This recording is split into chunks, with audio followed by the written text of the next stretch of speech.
حبيبي يا نور العين يا ساكن خيالي عاشق بقالي سنين ولا غيرك في بالي. Mochileiro Sem Pauta no ar, galera. E hoje na bancada para falar do nosso querido país Egito, diretamente de São Gonçalo, Tainá Teles. Bem-vinda ao Mochileiro Sem Pauta. Fala aí, galera. Bora falar desse país aí que eu adoro. E diretamente de Farroupilha, essa pessoa linda, Marcos de Lacumbre. Fala, rapaziada, estamos aí novamente, Mochileiro Sem Pauta. Uma honra estar aqui para falar desse país que nutre um carinho imensurável. E ele que se encontra em quarentena na Chapada Diamantina, o careca lindo de sempre, Richard de Oliveira. Fala, galera, um salve aqui diretamente do calor baiano. Vamos que hoje, eu nunca fui pro Egito, mas eu tô a fim de quebrar alguns estereótipos, assim, principalmente aquele que é só um camelo, uma pirâmide do... Vamos lá. Sobe a trilha egípcia e vamos começar o programa.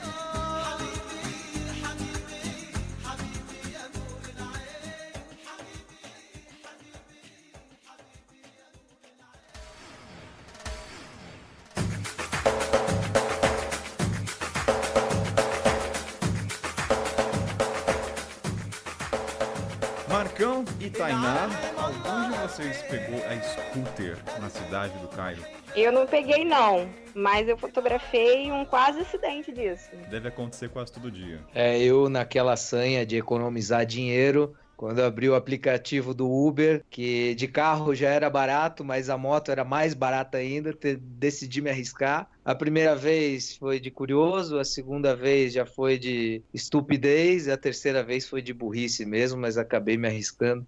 Talvez aí motivado pelos aqueles totens do metrô do Cairo, com um cara de Uber sempre sorridente, entregando um capacete pro seu cliente, com toda a segurança do mundo. Com certeza não foi isso que me ocorreu numa corrida que eu fiz até o estádio de futebol lá, queria ver a partida, que não consegui ver, mas um pouquinho além da metade do caminho eu pedi pro cachorro louco parar, porque senão eu não ia estar aqui contando essa história, cara. Realmente... O Kainan também acho que teve essa experiência no Cairo. Pode também narrar um pouco aí. Eu fiz essa pergunta logo de começo, porque para os ouvintes entenderem, o trânsito de Cairo é muito específico, é um caos. E lá dentro e tem Uber no Cairo e é muito barato, então é tentador você nem pegar o transporte local e o turistão vai pegar sempre. E como o Marcão falou, já é barato o carro. Aí você vê scooter lá que vai ser o quê? $1, $2, nem isso. Você fica tentado, só que se você pegar scooter, é você quase zerar a vida no Egito. É você nascer de novo. Então, é por isso que eu perguntei, porque só os loucos pegam scooter nesse país. Não, são pra poucos. Eu aposto que o capacete deve ter aquele cheirinho de queijo parmesão, cheirinho do calor eterno aí de 50 Mas graus, existe imagina um capacete? suor acumulado. Essa é a pergunta. Não, na verdade não tem capacete não, cara. O capacete é só da foto do outdoor ali do Uber, né? É aquele capacetinho de formiga atômica mesmo no outdoor.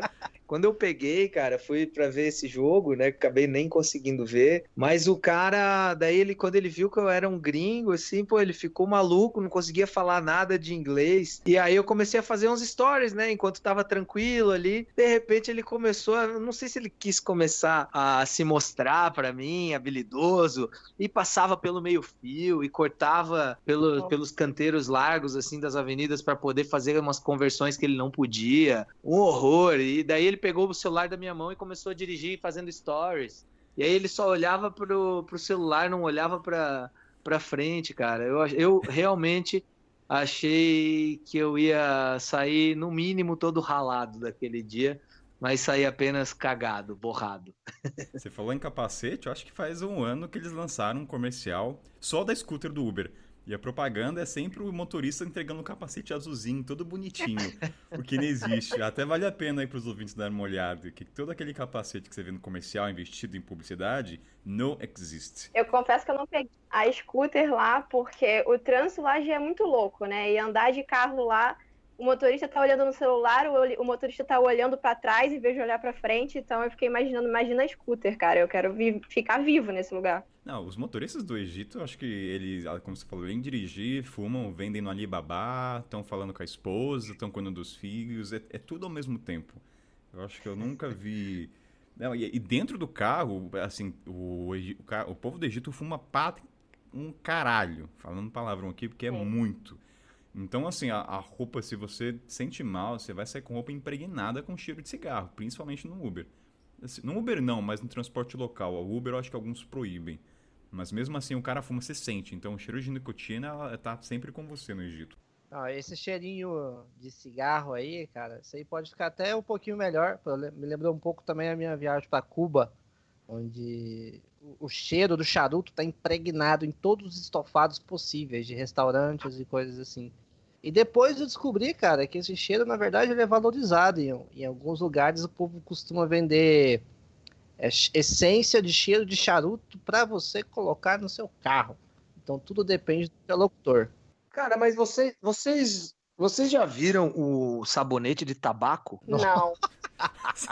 Cara, eu vou falar pra vocês, isso foi no Egito também, só que era de um gringo, cara. Eu tava mergulhando lá em Marsa Alam, e aí eu tava era tipo um resort de mergulhador. E aí teve um dia que eu fui tomar banho e esqueci minhas paradinhas de levar, tipo, eu levei só, sei lá, toalha e escova de dente. Esqueci o sabonete. E aí um gringo deixou lá, era um troço francês, assim, essência de tabaco. Daí eu falei, porra, vou tomar banho com esse troço mesmo, vou sair fedendo cigarro. Mas eu achei estranho, assim, é o odor mesmo, sei lá, da folha. Mas no sei lá do que sabonete, é, pelo mas... menos, era bom o odor? Ele fugia muito Não era, cara, não era ruim. Aí bom a gente já tá exagerando também, né? Mas não era ruim, não. Antigos espíritos do mal, transformem esta forma decadente em Mua! Eu acho que dá pra fazer uma linkagem, questão do cigarro. O Marcão você teve lá durante o Ramadã. E o Ramadã entende que não pode comer entre os horários, também não pode fumar. Pra quem fuma... Não pode fumar, não. Não pode fazer sexo, não pode fumar nada nesse horário. Então, assim, tirar o cigarro do povo do Egito... Marcão, você quer falar como é que os homens do Egito reagiram com a ausência do tabaco? Foram pessoas tranquilas, foram super simpáticos, falaram baixinho? Como é que foi? Eu caí na furada de não olhar o calendário, não me ater ao calendário, e acabou que começou o Ramadã um dia antes do que eu esperava que fosse começar.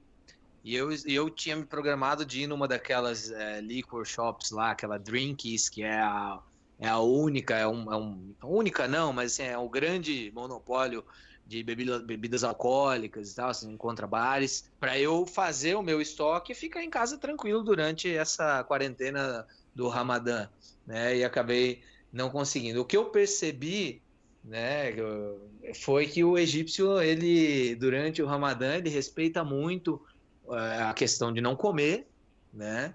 Mas a do cigarro, Kainan, eu acabei vendo que eles são um pouco mais flexíveis.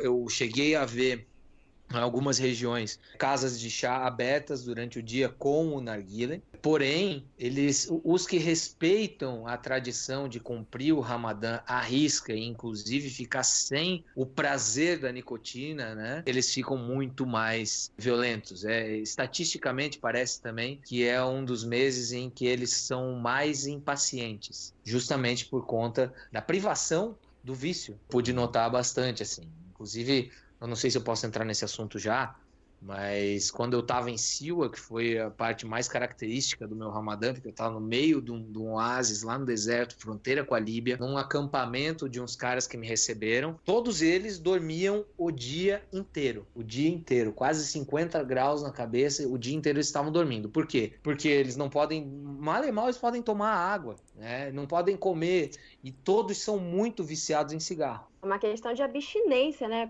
Praticamente isso, né? O dia inteiro passando sem... Exatamente. E aí é comum que eles briguem mais no trânsito. Eles já gostam muito de brigar, né, cara?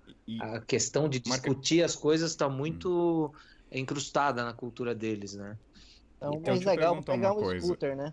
Nossa, Deus me livre. Pensa. Olha, ô Richard, quando tu for pra Egito e pegar uma scooter, grava isso. Porque talvez seja Agora, eu seu último sinceramente registro. fiquei com muita vontade de pegar uma scooter. Acho que da próxima vez que eu for, eu vou pegar. Ah, falando de fora tá maravilhoso, né, Tainá? Vai não. Vai lá ver os caras cortando. É porque, assim, ó, eu fiquei 4 meses no país. Eu vi 6 acidentes Nossa. na minha frente. 6 acidentes. É que, assim, geralmente você fica pouco tempo você não vê, mas eu vi a pessoa sendo atropelada, pá. Então, assim, a hora que você vê que é real o negócio, aí você começa a triste. pensar 2 vezes. Então, Sobre essa questão do cigarro, né? Vocês estão falando de fumar. Eu não sei se isso acontecia com vocês, mas eles ficavam oferecendo também o tempo inteiro cigarro pra vocês. Sim, sim. O tempo inteiro. e isso te gerou um certo incômodo, Tainá? Ou não? Não, não é incômodas, assim. Eu sempre tento ver as coisas por um lado cômico, assim, né? Mas era o tempo inteiro real, assim, de chegar ao ponto de pegarem e jogarem, assim, em mim. Ah, toma aí, fica pra você. E parece que eu tive a sensação que era de mau grado eu não aceitar. Então eu comecei a aceitar o tempo todo. Ah, me deram? Tá, me dá aí. Me deram? Me dá aí, sabe? É, porque é um Não, ato, o um ato social interessante- pra muita gente, né, cara? E o interessante é ver eles oferecerem para uma mulher, né? Porque, na verdade, a mulher egípcia lá não fuma assim abertamente, pelo menos. Eu não presenciei. A mulher não é muito bem visto, na verdade. Mas talvez se a gente tá conversando e mais, eles saberem que eu não sou de lá.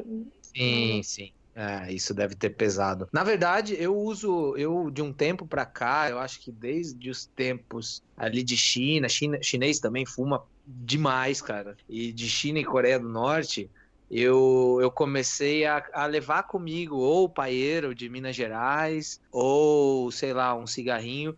Porque ele para mim funciona como uma porta de entrada, assim, numa conversa. Ô, você quer um cigarro? Mas tu levou Levei palheiro palheiro pro pro Egito? Egito, inclusive fiz algumas fotos na Cidade dos Mortos, que era como eu conseguia chegar para tentar entrar na casa dos caras, entendeu, Kainan? E aí o que que eu fazia? Porra, cara, tu oferecer cigarro no Egito, cara, é certeza que você vai marcar um golaço, porque 90%, 95% da população fuma, entendeu? Você chega lá com um cigarrinho artesanal de outro país, o cara já sente aquilo como um presente. Tipo, porra, eu sou um fumante, eu gosto do cigarro. Porque tem isso, sabe, cara? Pô, quem tem pai fumante aí, ou amigo fumante, antigamente, pelo menos, o cara gostava de dizer, não, eu fumo o Carlton. Era tipo assim o time de futebol dele. Não, não, o meu é o Derby. O meu avô só fumava Derby azul e ele tem orgulho disso. Então, pô, cara, nesses países eles ainda cultuam esse tipo de coisa. É uma questão de status. E aí vai bater lá naquilo que o Richard falou, talvez, de que o aroma, o cheiro do cigarro incrustado em algum ambiente, talvez denote essa sofisticação, né, cara? Esse tipo de coisa. E aí eu acabei levando o palheiro de Minas Gerais pro Egito e eu acabei até fazendo algumas trocas e fotos, ficou bem bacana. Ou seja, dica do Marcão, leva um cigarro de palha lá pro Egito e as Paia do portas abrem. Piracanjuba. Ô, Piracanjuba, paga nós. Esse é do bom. Esse é de Esse é de Goiânia. Goiânia? Esse é o que eu levo, cara. Já fiz umas amizades na Guatemala também, em rosto, porque o cara viu eu fumando um paedo, aí ele, ué, que é isso aí? Aí eu, aí, rapaz, senta aqui que eu vou te explicar. E aí vira conversa. Não me tira uma dúvida, o paeiro é típico do Brasil ou tem outros países na América Cara, Latina? o paedo, eu já vi com o fumo de corda, você encontra em outros lugares, assim, eu já vi. Mas a palha, nossa, do jeito que a gente fuma, eu acho que é brasileiro mesmo.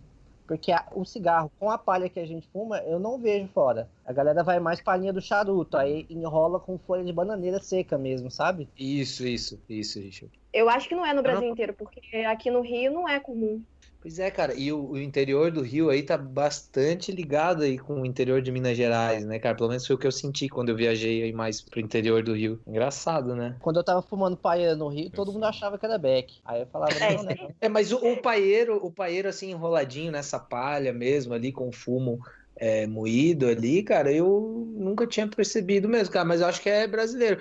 Um que eu gostei muito, cara, são os charutos do Mianmar, enrolado em folha de fumo mesmo, como o Richard tinha falado da folha de bananeira, que eu gostei bastante, mas esse clássico mesmo é mais brasileiro, assim, poderia dizer.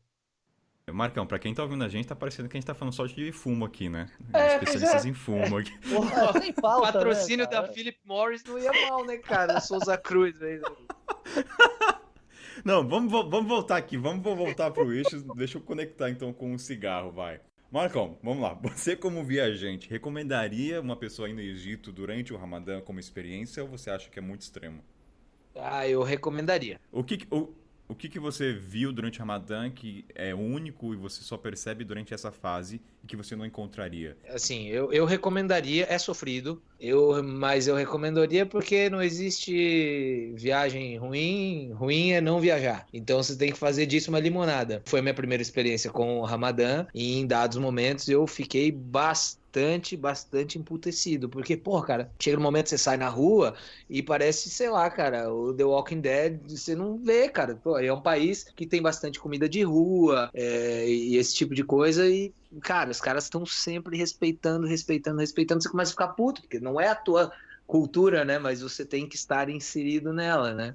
Na primeira semana que você tá lá de Ramadã, você sofre um pouco, mas como nós aqui todos temos esse hábito de nos relacionarmos com as pessoas do local, você começa a perceber que isso é uma grande oportunidade para tu ter experiências assim, ó, cavalares, cara, de questão de, pô, beleza, os caras respeitam pra cacete, mas daí você fez um amigo, e aí esse amigo respeita, ele certamente vai te convidar para, se eu não me engano, a palavra é iftar, que, né, no árabe, que é o de jejum, algo nesse sentido. E aí, pô, olha a experiência que você pode ter, cara. Eu fiz de jejum com diversas famílias estando lá durante o Ramadã, né, em terraço, no terraço das casas, no terraço de um prédio lá em Marsalatru que eu tava, pô, o pôr do sol se apagando lá no Mediterrâneo, e eu ali comendo, cara, carne de carneiro, que tem muito lá. Então, assim, pô, tu passa uma raiva danada durante o dia, né, que não tem muitas opções, você pode comer porque senão é um seguidor da cultura. Mas no final do dia, cara, tu é agraciado com aquele manjar dos deuses, cara, porque os caras se dedicam a cozinhar, porque eles estão com muita fome. Então eles fazem tudo muito bem feito. Se você, né, tem a experiência do Couchsurfing, você, numa situação dessa, certamente vai passar fome por uma parte do dia, mas a outra parte você vai ser agraciado com uma comida deliciosa, com uma experiência sensacional. Então vale a pena apanhar um pouco.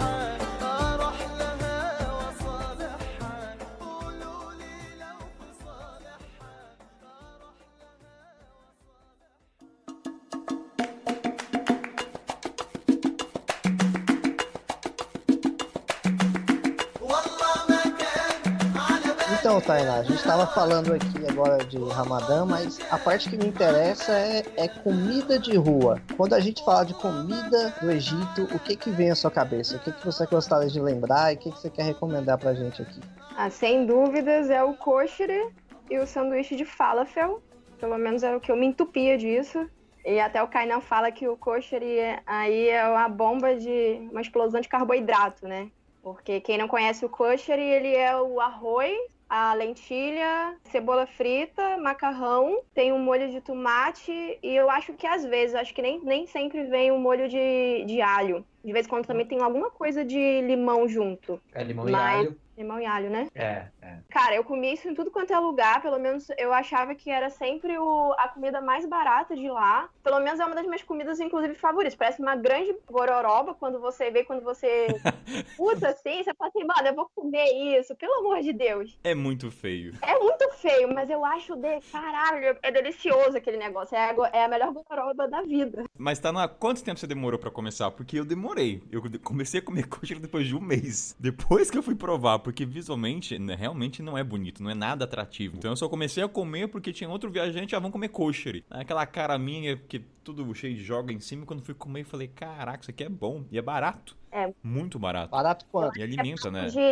Eu fui agora em janeiro, aí eu tava fazendo as contas esses dias, era papo de R$3 um pratão de kosheri, né? Muito barato. E tipo, cara, eu não demorei pra poder comer, porque o que acontece? Se a comida for vegetariana, no lugar que eu estiver indo, eu vou comer. Pode estar a cara muito feia, mas eu quero experimentar porque é a comida do lugar. E o kosheri foi mais ou menos esse, foi paixão a primeira mordida. E todo lugar, eu voltei agora pro Egito, né? A primeira vez que eu fui no Egito foi há 2 anos. Eu voltei pra lá e aí eu já tava pensando assim, meu Deus, eu quero comer o kosheri, eu tô morrendo de saudade do kosheri. E aí quando eu cheguei em Luxor, pra mim o melhor kosheri era de Luxor, de um lugar lá, e eu fiquei puta da vida porque eu não achei esse lugar, mas eu acabei achando um outro lugar lá que eu comi um kosheri maravilhoso. O sanduíche de falafel é a mesma coisa. Eu acho também que é um dos mais baratos, o sanduíche de falafel. E normalmente essa é a comida de rua, assim, se você falar falar comida de rua pra mim, quando se fala, não é só você entrar no estabelecimento, mas tem aquelas barraquinhas de rua. E eu lembro que teve um lugar que eu fui,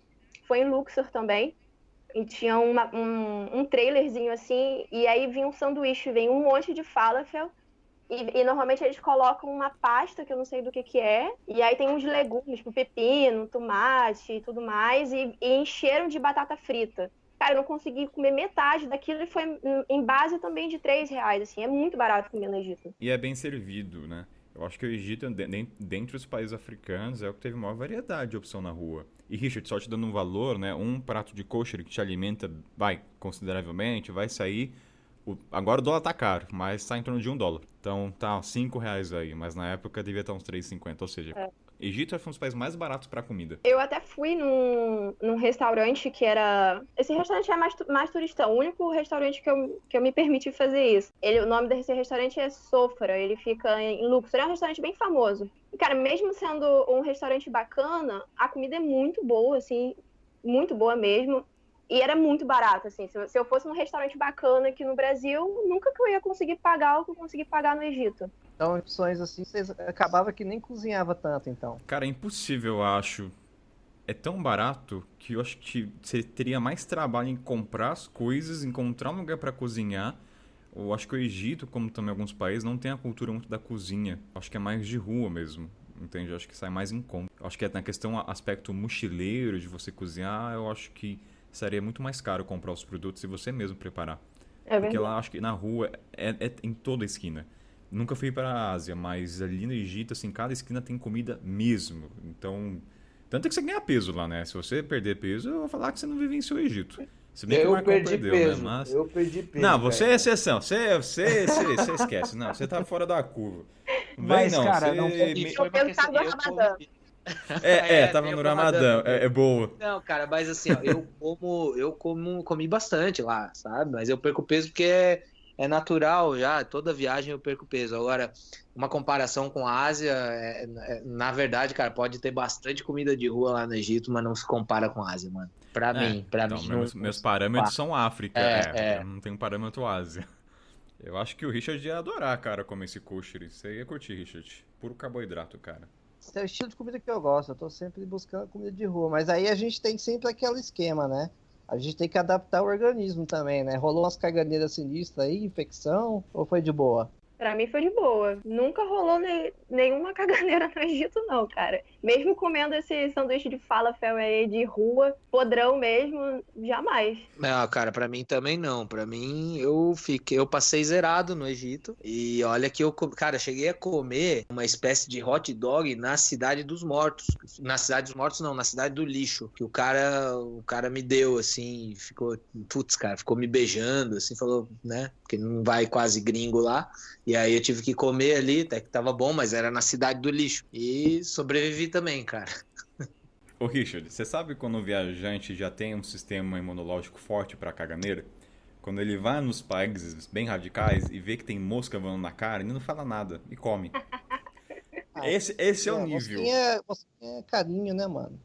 É um tempero, então assim, se o cara vê a mosca e fala, esse cara não pode comer. Eu quando vejo mosca, até aquela verde eu já ignoro, é a prima da outra, é só a verdinha que tá ali. É porque se der caganeira, como é que é lá no Egito? A gente caga sentado ou vamos ter que cagar agachado?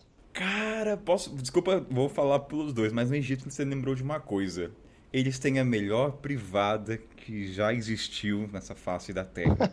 Eles têm um jatinho. Eu não sei se a gente já falou em algum programa desse jatinho, mas ele acho que tem os dois lá, tem tanto pra sentar, mas tem o trono. Só que esse trono tem um buraquinho que solta um jato numa potência que acerta no furículo muito bem. Ah, Kainan, não. Esse programa é sincero. Marcão, eu não vou Kainan, fingir. aquilo ali é quase um instrumento urologista, do proctologista, cara. Aquilo ali me dá Marcão, não vem. Pode ser uma diversão também nesse lugar. Marcão, não vem não com essa imagem de bom samaritano, não. Irmão, você usou e você curtiu pra caralho. Kainan, eu tava em Alexandria, cara, num muquifo lá, muito bem recomendado pelo nosso amigo Nag, inclusive. Quando eu fui dar uma cagada lá, velho, Tipo, porra, fica tipo um canudo pra fora. Eu não sabia se aquilo ia entrar no meu rabo, se alguém já tinha cagado por cima daquilo. Como é que eu ia usar? Porque, assim, teoricamente, se o cara... E um dia, que eu fiquei bastante dias lá, um dia eu caguei e, velho, foi no canudo, entendeu? Então a próxima pessoa que foi usar e ligar aquela aguinha, é tipo assim, meu cocô funcionou como se fosse uma rolha naquilo lá. E aí, a hora que a pessoa ligou e fez a pressão, e se ela deixou bater na bunda dela, certamente. Pô, não, mas daí você tá querendo entrar em probabilidade. Pegou no cara, velho. Isso foi na casa de Couchsurfing, porque eu só fiquei em hostel, então eu confesso que eu não passei por essa experiência. Mas no hostel não tinha essa ducha dentro da privada? Não é mangueirinha, não. É uma ducha mesmo, um jato que sai. Não, pra mim, a experiência de banheiro no Egito foi muito Nutella. Muito, foi normal, sabe? Um vaso normal, não teve essa diversão aí, não. Limpava com papel mesmo. E limpava com papel mesmo. Ah, sim, cara, tipo assim, você vai... sei lá, ia no banheiro da rua, ia no banheiro de um templo, não tinha papel. Então tinha que ficar carregando pra tudo quanto era papel pra tudo quanto é lado. Tudo não carregava, xingava, né? E usava o mesmo, fazer o quê? Mas não tive essa experiência aí do vaso, não. Ó, eu vou comentar essa história do jatinho como começou. Eu saí do Sudão, fui pra Aswan e fiquei na casa do Couchsurfing. E eu tava acostumado a usar a mão, ou ter aquela baldinha com água, ou a mangueirinha, né? Pra você usar. Só que na casa dele não tinha mangueirinha, não tinha água, não tinha nada. Eu gritei, eu falei, Mohamed, como é que eu limpo o cu aqui, né? Tipo, não tem água, como é que eu vou fazer? Eu falei, não, tem a ducha. Cara, daí tem uma torneirinha do lado, quando eu abri, tomei um susto, vou ser sincero aqui, mas, cara, foi sensacional, porque limpa bonitinho. Marcão, não vem não, eu vou defender, cara. Você pode limpar o cu com papel, você pode se enrolar de papel aí, fazer múmia, mas não vem falar mal da duchinha da privada do Egito. Eu nunca vi em nenhum outro país. Oi. Pra eu entender, então, é como se fosse um bidê. Não. Você tá na privada normal, como fosse no Brasil. Só que dentro da privada, na parte, próximo da tampa, tem um buraquinho com um jato pequenininho, que solta um espirro bem forte. Mas dá pra cagar em cima dele. Limpa. Dá pra cagar em cima dele. Não, a não ser que você, sua bunda mire pra cima. Não tem como, cara. A não ser que você solte o demônio ali. O Marcão. Entendeu? Que desse o cara... eu acho que o Marcão soltou o demônio e cobriu todo o vaso a ponto de entupir. Ô, Kainan, tu tá me chamando de cu de sniper, velho? Tu vai se fuder, rapaz. Eu tô afirmando. Não, deixa eu te falar. Essa do buraquinho, ok, né? Mesmo assim, pode ter o cu sniper que vai ali, vai fazer aquele tampão ali, tu tá fudido, o próximo cara vai usar. Pô, cara, em Alexandria, eu fui num lugar específico, que eu não sei se foi uma gambiarra que os caras fizeram, cara, era assim, Richard, vamos tentar. Você tá sentado no trono, tá? A parede tá do lado. Ela vai ter uma torneira que é a regulagem. Dessa torneira vai sair um caninho, certo? Ele vai envolver a base onde ficaria aquele encosto do vaso sanitário, certo? E aí ele vai envolver aquilo ali e vai por dentro do vaso sanitário, assim, tipo, ele se dobra e aí faz uma curva, assim, lá pra dentro do vaso, e daí quando ele volta pra, tipo assim, faz a curva, é tipo um sifão de pia normal, saca? Ele volta e ela já volta em direção ao teu cu, entendeu? Esse foi o lugar mais escroto que eu... É uma engenharia anal fantástica, cara.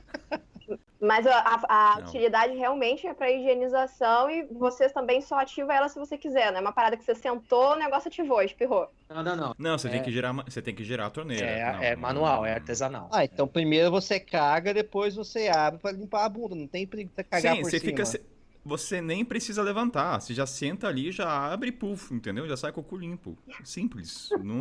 Não precisa de lenço umedecido, não precisa pegar a mangueirinha, cara. É só girar a torneira, acabou. Achei interessante. Eu nunca tinha...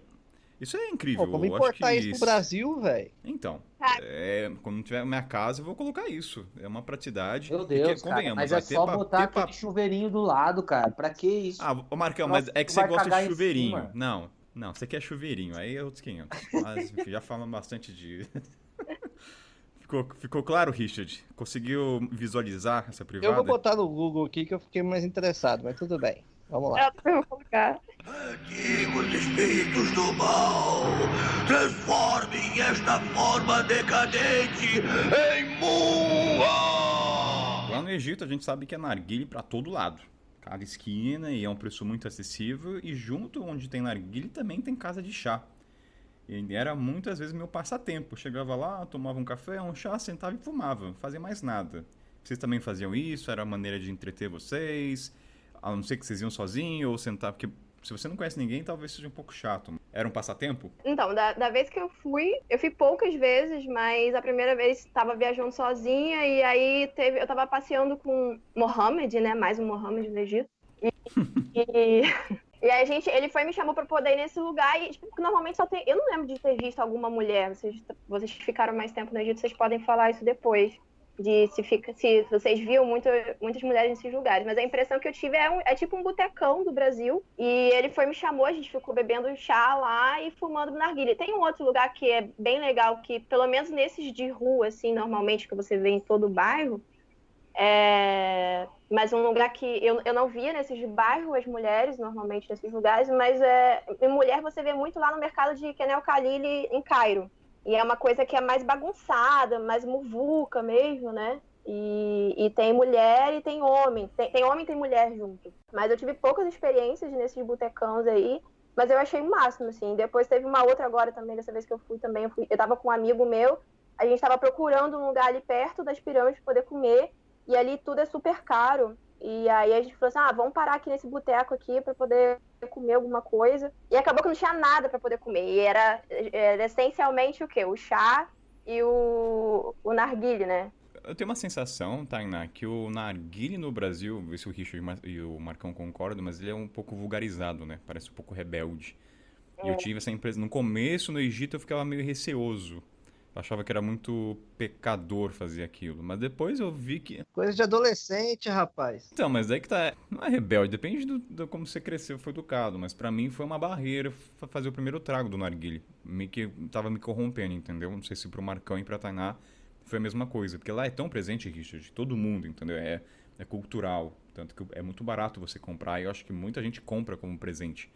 Então eu queria saber se, nesse caso, se tiver esse bloqueio ou foi só comigo mesmo. Não, cara, eu não tive o bloqueio porque, assim, no Brasil eu já tinha o costume de frequentar bar de origem árabe, né? Mas eu sei do que você está falando, cara, porque ele foi... O narguilé, ele entrou muito, caiu muito no gosto de uma maloqueiragem, assim, né? Lá onde eu morava, em Santa Catarina, lá, o pessoal ia pra beira da praia, daí ficava lá com uns litros de vodka ruim, música ruim numas JBL do Paraguai, narguilé, incomodando os outros. E aí talvez se deturpou um pouco o uso do narguilé em comparação ao uso dele feito no mundo árabe, né?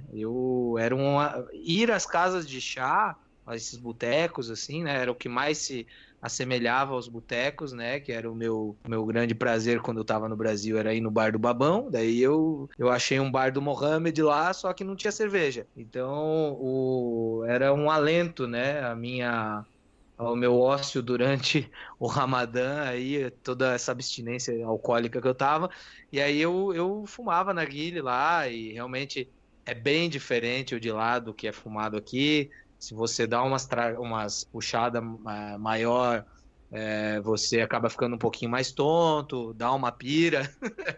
E tomava bastante chá, né? Chá, café. E o que os caras do meu boteco de chá preferido, lá no bairro onde eu fiquei, estranhavam um pouco. E quando eu sentava para escrever meu diário, geralmente, para tomar chá e escrever meu diário, cara, eu saía da mesa assim com uns 7. Eu tinha tomado uns 7 chás. E aquilo ali é chá preto, né, cara? Aquilo ali é um puta estimulante. E os caras não entendiam aquilo, né? Porque, pô, cara, se eu tô no bar, eu vou tomar, sei lá, umas 5, 6 cervejas.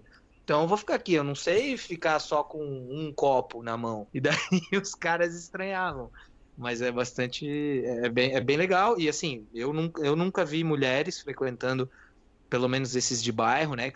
Que é assim, a confraria do macho, que não tem nada pra fazer, né? E fica ali vagabundeando, vendo o futebol europeu na TV, vendo o campeonato nacional na TV, jogando dominó, lendo o jornal. Isso aí, os caras não tem muito o que fazer e vão pro bar, falar da vida dos outros. Ó, a primeira vez que eu vi o narguilé foi o tio Ali na novela O Clone. A galera vai se lembrar do tio Ali fumando narguilão. Depois disso aí foi aumentando aí na adolescência, e eu com meus 16, 17 anos, já fumava, jogava vodka lá dentro, fazia aquelas palhaçadas todas. Cara, hoje em dia, Richard em Goiânia, maloqueiro, maloca. em Goiânia virou uma febre disso aí, cara. Você vai eu fui numa balada lá em Goiânia há uns 4 meses atrás, sei lá. Cara, todo mundo fumando narguilha no meio da balada, descendo um combo de vodka, igual o Marcão falou. Virou uma febre Não, nesse ele mundo, chama de assim. hookah, sei lá. Hookah bar, negócio assim. Nossa loucura, né? Tudo fica gourmet, né? E lá É, não é mas- chamado é xixa, né? Xixa, ninguém fala- lá Xixa é o mais comum.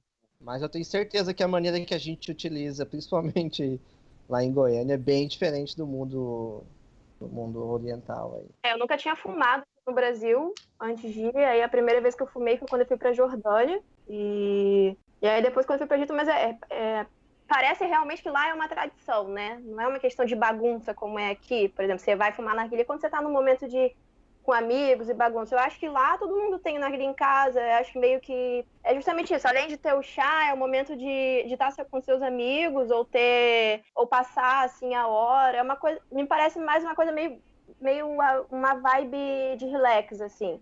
Pelo menos essa é a visão que eu tive lá. E aqui teve, pelo menos quando eu colocava nos stories, também tinha no Instagram, tinha muita gente que falava assim, mas você tá usando drogas? E não é. Teve esse meio preconceito. Não é isso, né? Foi o que o Richard e o Macron falaram. A imagem do narguilé no Brasil é atrelada à vodka, jovem, né? Então que é bem diferente lá. Eu quero saber No só uma Egito. coisa. Lá no Egito eles não ficam fumando essência de morango, não, né? Pelo amor de Deus. Cara, de sabores que eu lembro, tinha muita melancia, maçã verde e tinha o tradicional que eu não lembro agora. Que nem tem nome, eu não lembro. Você lembra, Marcão? Cara, eu geralmente fumava alguma coisa com menta, né? Pedia pra misturar, ou só menta, cara. Eu gostava mais. E outra coisa, cara. Esses botecos que são de bairro, que são dos tiozinho mesmo, cara. A primeira vez que eu fui fumar, um cara que acabou ficando meu amigo também, Mohamed, ele falou assim, cara, não, isso não é pra você, ele quis dizer isso. Eu falei, não, cara, eu gosto, eu vou fumar. Por quê? Porque nessas casas mais tradicionais mesmo, pé sujo, os caras não fumam essência nenhuma, é tabaco no narguilé, entendeu? É o purão mesmo. É a velharada sem dente lá fumando. Você fumou um desses? Fumei. É ruim. Não, é forte, não dá pra... É ruim. Mas não dá pro cara arregar também, né? Senão o cara fica muito mal visto, né? Mas agora eu fiquei curioso com o Richard. O morango ia ter algum problema? Eu não entendo desse mundo, mas o morango ele é menosprezado? É enjoativo, cara. Quem fuma. É tipo. Já comeu aquela pasta de dente do coelhinho? Como é que chamava? Tandy? É aquilo ali, Sim. em formato de fumaça. Aí você pega o narguilão, vou fumar. Aí você vai e fuma moranguinho. Tá de sacanagem? O moranguinho é pro iniciante, pro cara começar a fumar, então. Aí É depois... encheção de saco, né? Só pra. A zoeira never ends, né?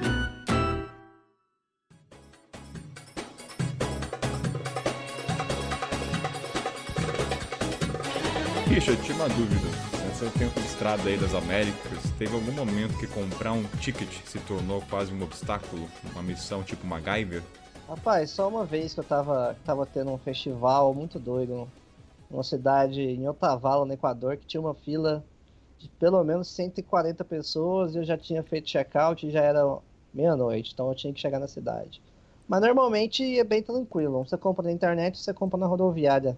Assim que você chegar, não costuma ter nenhum transtorno assim não. Mas como é que funciona lá no Egito? Tainá e Marcão, vocês querem dar a honra de mostrar que o lugar mais difícil de comprar... Talvez a Índia seja o primeiro lugar, mas eu acho que o Egito aí tá para páreo. Primeiro que você chega na estação, tudo em árabe, não tem nada em inglês. E aí, pronto, primeiro você chega lá, tem uma placa lá falando que vagão para estrangeiro. Só que esse vagão para estrangeiro é papo de $50 se você for. Eu nunca peguei esse vagão. E aí você tem os guichezinhos lá, tudo em árabe. Porra, pra qual guichê que eu vou chegar pra poder comprar o trecho que eu quero? E aí, cara, todas as vezes que eu fui, eu ficava, tipo, pulando de guichê em guichê até conseguir ser atendida, porque é todo mundo furando sua fila, Você não sabe exatamente como que é, e aí você tá na frente, vem do nada um cara e coloca um mãozão ali pra poder comprar. É praticamente uma aventura, uma experiência cultural, eu acho, comprar esse bilhete ali dos trens do Egito. E normalmente, pra poder não ser... Pra ter certeza do valor, porque acontece também que nem todo atendente sabe quanto que... Não sabe falar inglês. Então, às vezes, você simplesmente tem que falar, por exemplo, Luxor ou Cairo, alguma coisa do tipo, e já entregar o valor. Então, eu ficava meio que rabo de olho, assim, tentando ver qual é o valor. E, às vezes, como você já tá ali já na muvuca de passar à frente um do outro, você chega já se encostando e... deixa eu ver isso aqui. E aí vê o preço, mas realmente é uma aventura isso. Dá um contexto pro ouvinte, vamos falar de Cairo, né? Primeiro que Cairo é um país super populoso, aí tá na faixa dos 33 milhões, Marcão, ou tá, me corrija, mas eu acho que é por aí. É mais que São Paulo, capital. E assim, é muita gente dentro daquela estação de trem. Então, assim, é como se fosse metrô linha vermelha. Como para dar uma noção pro ouvinte. Eu não sei, Tainá, mas pra mulher, eu lembro que tinha uma fila só pra mulher. Você não chegou a ver isso? Ou você não recorda? Tinha fila só pra mulher, mas todo mundo passava à frente do mesmo jeito. Então, já que tá todo mundo passando à frente, eu juro que eu tentei não passar à frente, mas não tem como. Aí você começa a passar à frente também. Eu já começava a ocupar... tem uma fila, né? E ela tem a... Não sei se foi com vocês também assim, mas... A fila é tipo limitada com aquelas barras de ferro, assim. Então eu já meio que abria as asas assim, ninguém passa, sou eu. E já ia meio que abraçando a minha vez e aí você vai... Infelizmente, pelo menos, eu meio que me metia como se fosse uma moradora dali também, não fosse uma turista. Ninguém me respeita, então vambora lá fazer essa muvuca aqui. Se o teu comportamento é de um turista de esperar bonitinho, esquece, você não pega a passagem. Não vai. Eu acho que deve ser a mesma coisa na Índia. Tem a questão que você falou, né? Tem o Richard, ela falou do ticket pro turista, que acontece. Ouvi dizer que isso acontece, mas não dou certeza. Tem esse espaço que é pros turistas, que tem a cama, que é um valor, assim, acho que é $50 ou até mais, só que, em comparação com um ticket que você compra num assento, vamos dizer, bom, é 10 vezes o preço. Você vai pagar, eu acho que, sei lá, $6, você está pagando 50. É uma discrepância muito grande. Então, eles sempre vão tentar vender para você o de turista. Então você tem que saber. Então, no caso, para mim foi tranquilo, porque eu tinha meus amigos do Couchsurfing, eles sempre iam comigo. Então eles iam chegar lá, falavam e compravam. Acho que não teve nenhuma vez que eu comprei sozinho. Nenhuma vez. Senão acho que seria um fardo e um desgaste do cão. O Marcão também é a mesma coisa? Cara, é bem como a Tainá falou aí. E eu vou acrescentar. Eu acabei indo algumas vezes para Alexandria, comprei sozinho, né? Porque ali no Cairo, o cara ainda consegue dar uma driblada. Mas quando eu tava voltando do sul do Egito, eu fiz algumas paradas porque eu queria ver alguns templos. Eu tava numa cidade um pouco menor ali naquela rota também na margem do Rio Nilo. E acabou que, eu precisava voltar pro Cairo, eu não queria ficar no cu daquela vila, tava ruim. E aí tentei um trem lá, os caras não queriam também nesse esquema, tipo, furando fila e se colocando entre as pessoas, porque senão se você não faz parte da engrenagem ali, você não vai conseguir nada. Até que teve uma hora eu falei, não, eu sei que tem trem para lá, cara, imagina, tá tudo indo para lá, vai para onde esses trens? Tem que ir pro Cairo. Só que não tinha mais tickets, né? E aí os caras não queriam também me deixar aí naquela classe mais paupérrima lá, fajuta, onde vai todo mundo pendurado onde você imaginar, vai até na roda, né? E aí eu falei com o policial lá, falei, cara, tem que estar no Cairo, dando aquela mentira, falei, tenho voo, preciso ir embora, mentira, né? E aí o cara me levou dentro do escritório, assim, pelo braço, eles começaram a gritar em árabe um com o outro, assim, de repente apareceu um ticket na minha mão. E esse ticket, depois eu fui olhar assim, tarifa zerada. E eu tinha pago, tipo, sei lá, uma segunda classe lá. Ou seja, os policiais, todos eles, racharam ali a graninha que eu tinha pago. E aí o cara falou assim, cara, fica aqui do meu lado, né, e eu já vou te levar no trem. Ele passou um trem em nada, passou 2 trem em nada. Eu pensei, tô aqui de trouxa, né, velho? Comecei a andar, o cara veio de novo atrás de mim e falou, não, espera. Aí quando chegou o trem mesmo, cara, Só não é pior que a Índia, cara. Nego, assim, ó, pendurado em tudo quanto é canto, cara. Aí me levaram numa janelinha que tinha os bambambam dos policial lá dentro. Aqueles bancos de madeira, um virado pro outro, assim, ó. Cabia 3 de um lado, 3 de outro, e uma galera socada, aquele cheiro de sovaco. Os policiais começaram a falar de fora. O cara só bateu nas minhas costas e falou assim, ó, vai. E aí eu entrei no trem. Cara, eu levei uns 5 minutos só pra chegar no banco lá dentro. Aí os policiais tudo me olhando e fumando assim, ó. Cara, cena de filme, bicho. Aí o cara chegou, bateu num cara, o cara saiu do banco e eu fiquei pra eu sentar. Pô, eu fiquei mal daí, tá ligado? Caralho, Tipo, o velho. trem todo me olhando assim, ó, velho. Tipo, eu o único brancão ali, nada a ver com o esquema. E os caras tudo me olhando e fumando e tal. Daí eu saquei um cigarrinho também, fiz cara de mal, fiquei fumando com aquela boca mole, assim.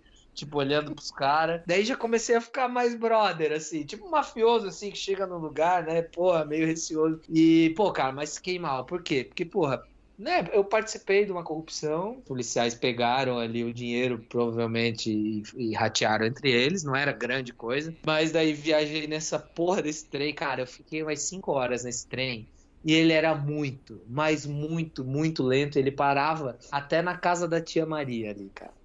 Era ridículo, cara, era nego roçando a bunda em mim. Cara, assim, ó, vocês não têm noção, cara. Quando foi chegando numa cidade que eu já conhecia pelo nome, eu sabia que era um pouquinho maior, eu falei, cara, eu vou zarpar daqui, vou tentar achar um busão, ou vou dormir, sei lá, no ponto de ônibus aí que tiver pro Cairo e foda-se. Desci, cara, pra descer, eu quase fui pisoteado pela galera. Sério, sinceramente, eu com 2 mochilas quase fui pisoteado. Porque o pessoal fica nas portas, não deixando os outros entrar. Nego querendo sair, nego querendo entrar. Cara, e daí eu consegui sair desse trem.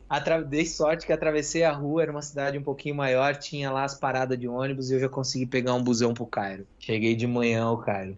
Mas assim, cara, aquele trem deve estar rodando até hoje e não chegou no Cairo ainda. Eu acho que minhas maiores aventuras realmente foi no trem. A gente estava até falando sobre essa questão do fumo, né? Não sei se vocês devem ter visto isso.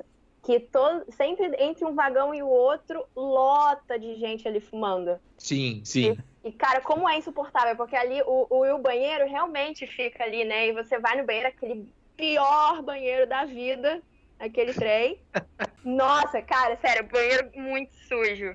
Mas é muito engraçado. E aí tem aquele povo todo fumando e tudo mais. E aí eu tive umas 2 experiências assim no trem, que eu comprei o trem da 3ª classe. E aí a gente tava... O que acontece? Tem assento, né? E tem o nome o número do vagão e tem o número do assento. Então a gente foi bonitinho para esse vagão e para esse assento, sentamos ali. Só que eles vendem... a quantidade de tickets que eles vendem é mais do que a quantidade de passageiros que lotam naquele trem sentado. E aí, do nada, começa a chegar gente dizendo que tá naquele assento. Eu sei que da última vez que eu fiz uma viagem de trem no Egito, eu acho que eu troquei de vagão umas 3 vezes, isso que eu tava com meu mochilão, e você fica trocando também de assento toda hora, porque não tem assento marcado e cada hora vinha alguém dizendo pra gente. Então eu não sei se tava o número que tava em...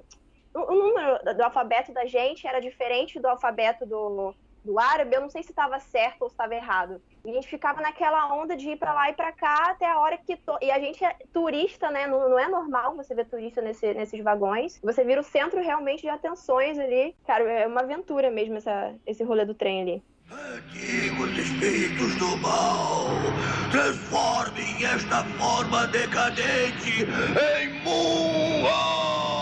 Marcão e Tainá, fugir nos pontos turísticos do Egito, que geralmente o pessoal vai, que é Cairo, Luxor. Tem alguns lugares que vocês foram que fogem um pouco do padrão?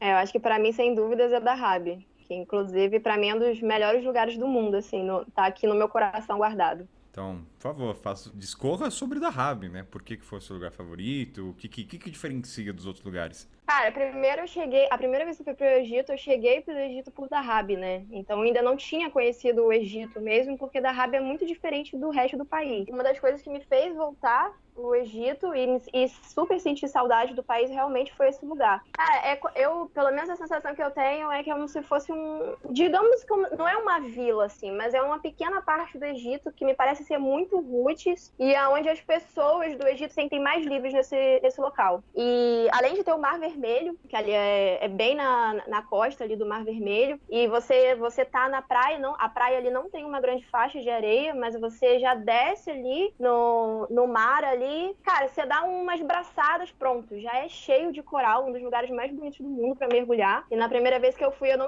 eu só fiz snorkel, na segunda vez eu fiz o curso de mergulho lá. E aí, cara, você vê os egípcios de uma forma mais solta. Tem um lugar lá que se chama Everyday, e aí é tipo uma boate, mas é uma boate sem bebida e tudo mais. Pelo menos há 2 anos que eu fui agora de novo, e agora tá um pouco diferente, mas há 2 anos quando eu fui, cara, as egípcias estavam lá de shortinho e rebolando a bunda no chão. Sabe, eu senti uma sensação de liberdade muito grande lá. E ao mesmo tempo de liberdade de você ver eles sendo assim, muito felizes, muito extrovertidos, os jovens mais assim, né? As meninas, você vendo que elas estavam usando piercing. Era uma figura do Egito que eu não esperava ter. Uma coisa muito de liberdade mesmo. E é uma sensação de paz, assim, de você simplesmente estar ali, olhar para o mar, beber um chá ou uma cerveja, se você conseguir, e ficar olhando aquele marzão bonzão lá e não fazer nada, sabe?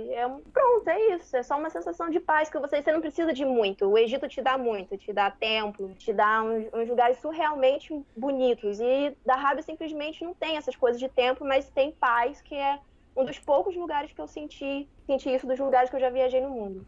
Os corais estão ali super acessíveis, inclusive para a prática do snorkeling. Tem o Grande Buraco Azul lá, que é um dos lugares mais bonitos do mundo para mergulho. Tem naufrágios, tem parques nacionais, o Ras Abu Galum, que dá para você ir para o Parque Nacional lá e pega um bangalô e fica lá vendo estrela, maravilhado a noite inteira, de frente para o Mar Vermelho. Tu olha pro lado, tá lá a Arábia Saudita, misteriosa, né? Então, e assim, é uma região emblemática, eu acho que ela faz bem, às vezes, de trégua, né? É uma região de trégua entre egípcios e israelenses. Essa região ali do Sinai, sul do Sinai, sofreu bastante com as guerras pós Segunda Guerra Mundial ali, implementação do Estado de Israel. E, pô, você chegar ali na pontinha sul do Sinai, encontrar Dahab, encontrar Nuíba, né, que fica perto do Monte Sinai, lá bíblico, e você perceber isso que a Tainá acabou de falar, que o próprio egípcio se sente mais livre lá, pô, cara, faz você se sentir realmente em outro pedaço do Egito, como se fosse mesmo uma Babilônia egípcia. É muito bacana lá. Falando do meu, não como um local preferido, até porque Dahab seria um dos aí top 3, tive um bom momento lá. Tem Siwa, né, que a gente já falou aqui. Teria também o Deserto Branco, você acampar no meio do Saara, perto de formações rochosas super incomuns. Eu tive a oportunidade de conhecer alguns desertos já, cara, e o Deserto Branco, sem dúvida nenhuma, se não for o primeiro, ou é campeão ou é vice, cara, no meu coração, porque é lindo demais, mano.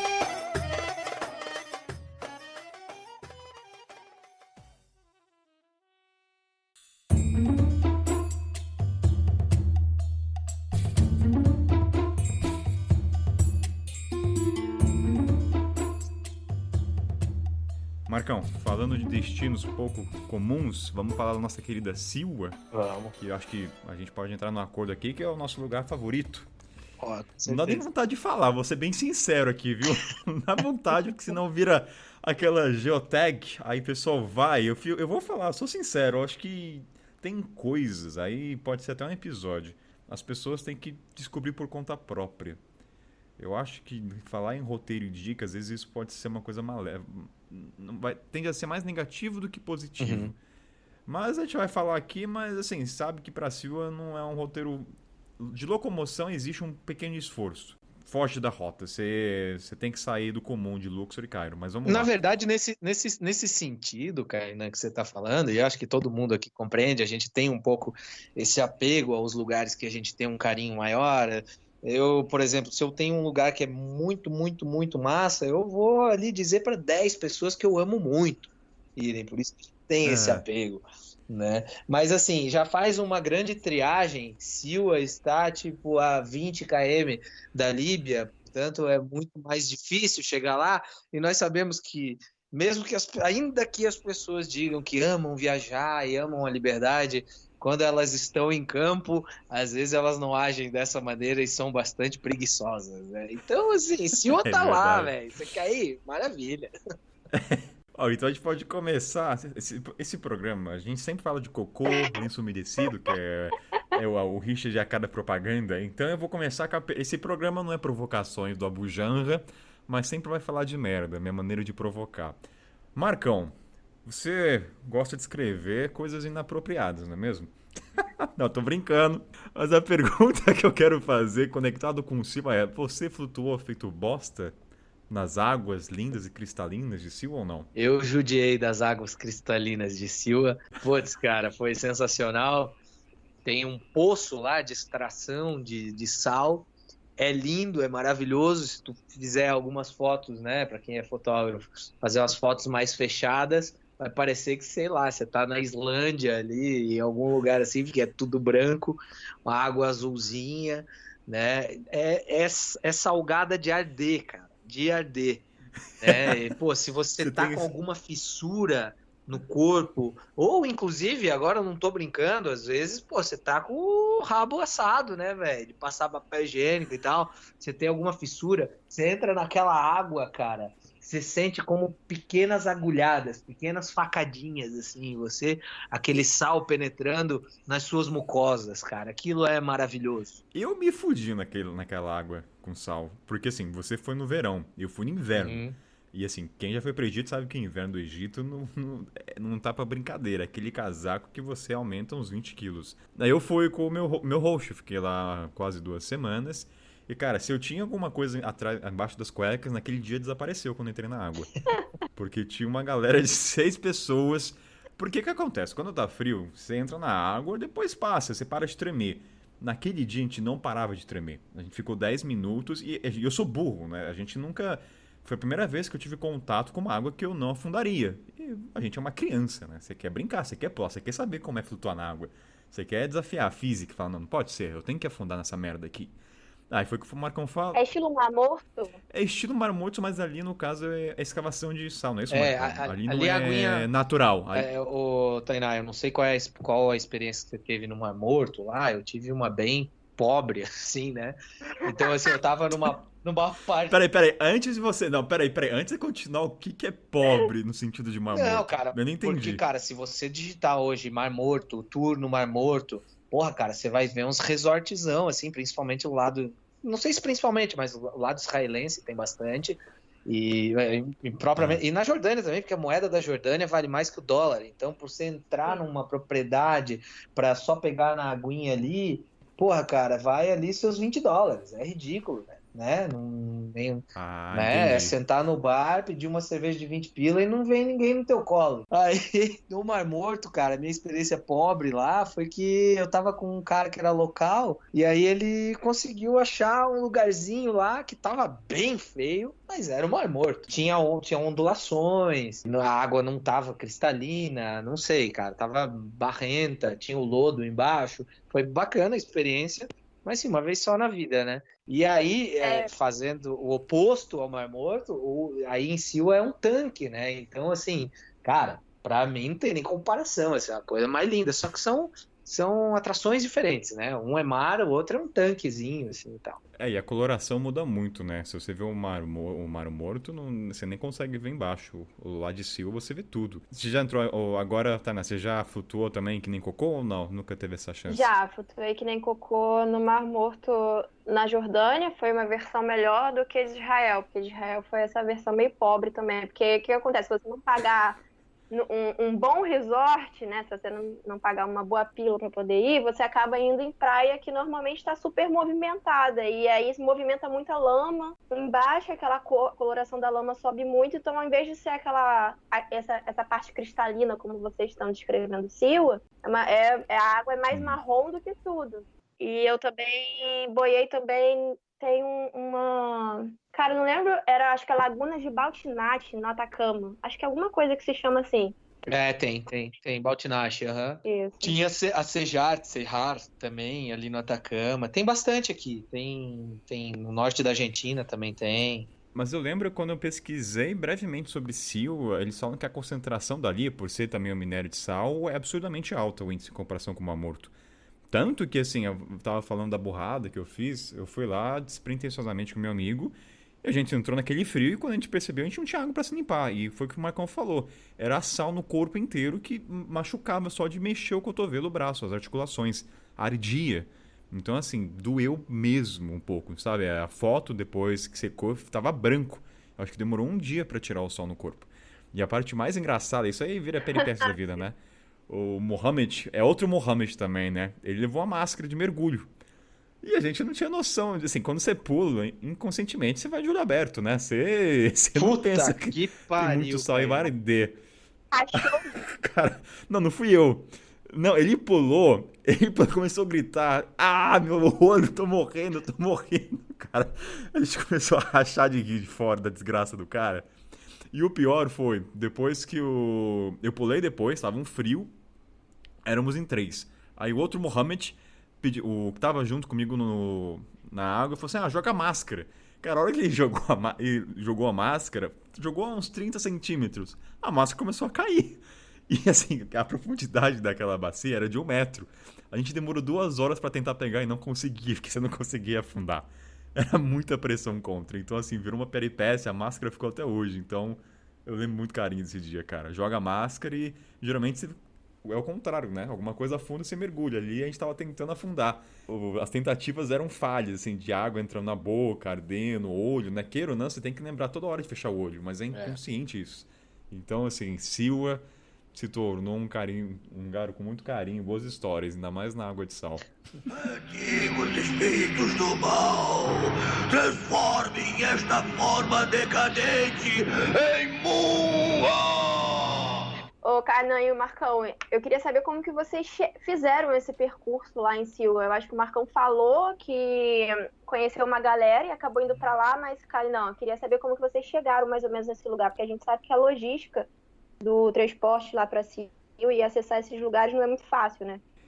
No meu caso, eu fui com o meu host do Couchsurfing, a gente alugou, eu fui com o carro dele, então a gente rachou a gasolina, fomos em 3 com o pai, mas até onde eu sei, o transporte ali não é tão difícil, eu acho que vai uma vez ao dia, é uma viagem que quase toma o dia inteiro, se eu não me engano, o Marcão pode confirmar, mas é mais a questão do tempo mesmo e a locomoção, né? Você tem que pensar que um dia praticamente você vai gastar na estrada.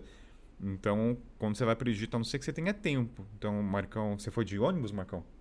Na verdade, eu fui sozinho. A galera a qual eu me referi lá em Siwa era a galera de Siwa. E daí eu explico como eu cheguei lá, então. Que eu tava em Alexandria, saí de Alexandria, fui para Marsa Matrua. Marsa Matrua fica na mesma linha de Alexandria, mar Mediterrâneo, extremo norte do Egito, só que quase já pegado na fronteira com a Líbia. Quando você chega em Marsa Matrua, você desce o mapa do Egito, você vai chegar em Siwa, né? E aí eu cheguei em Siwa de ônibus a partir de Marsa Matrua. Fui indo fazendo assim mochilada mesmo, né?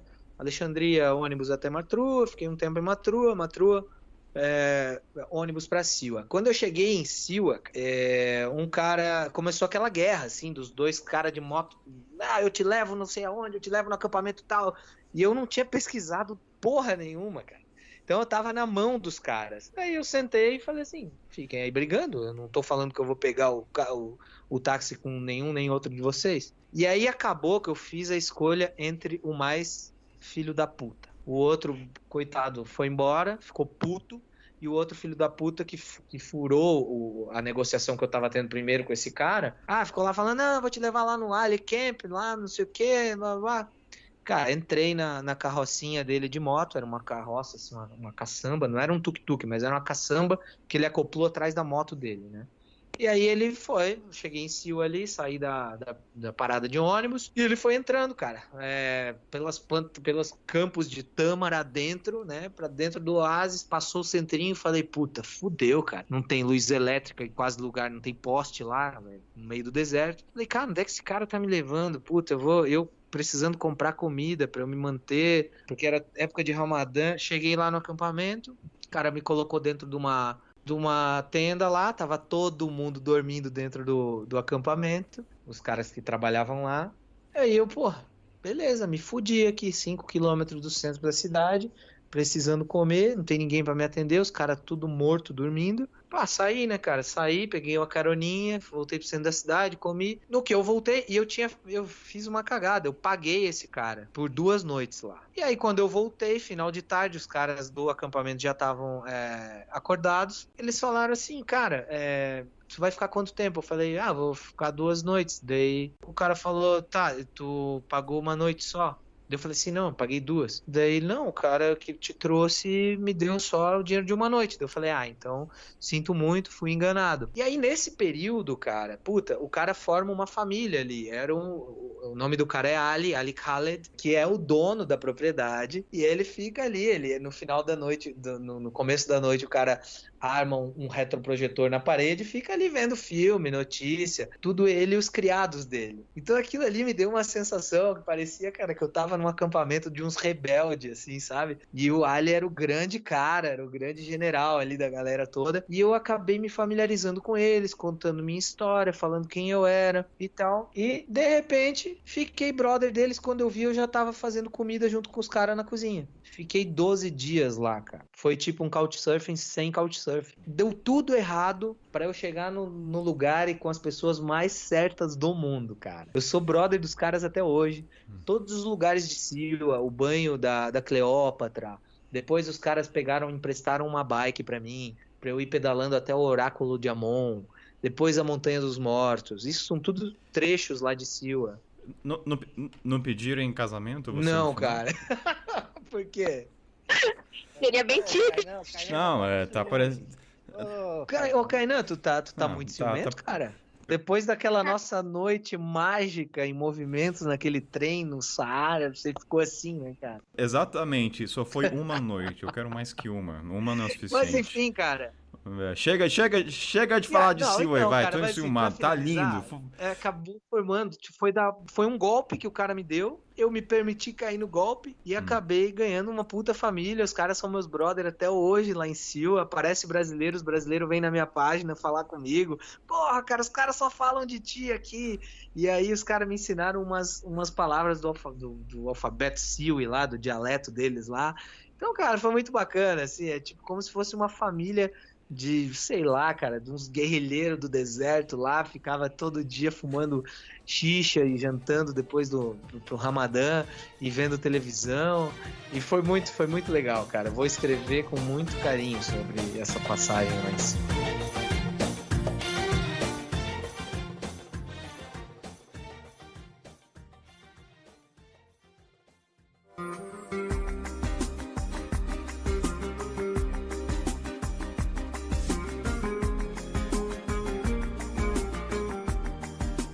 Marcão, dentre os lugares mais exóticos do Egito, a gente pode chegar à conclusão que a Cidade dos Mortos, ela tá disparado aí. E eu fui uma vez, mas eu não tive interação com os locais, mas das experiências autênticas, eu acho que Cidade dos Mortos foi o que mais me surpreendeu pelo fato de você ver túmulos e com crianças sentando em cima comendo o prato. Então, assim, a relação entre os mortos-vivos ali é única. Como é que foi a tua experiência? Eu soube que você ficou mais de 3 dias, teve interação, até comeu na casa de alguém? Foi convidado? Como é que surgiu esse convite? Então, Kainan, essas coisas me despertam muita curiosidade, cara. Eu fico abobado com essas histórias. Bom, vamos lá. A Cidade dos Mortos, ela hoje tem habitantes por conta da crise de habitação que aconteceu no Cairo, porque é uma cidade, uma megalópole, né? E então as pessoas não tinham onde morar e decidiram, desesperadas, invadir o cemitério e fazer suas casas lá com as casas que já estavam construídas lá, porque ele é um cemitério muito, muito antigo, onde as pessoas vinham de muito longe para visitar os seus entes queridos enterrados, para isso, eles acabavam construindo pequenas casas ao lado dos túmulos ou até cobrindo os túmulos.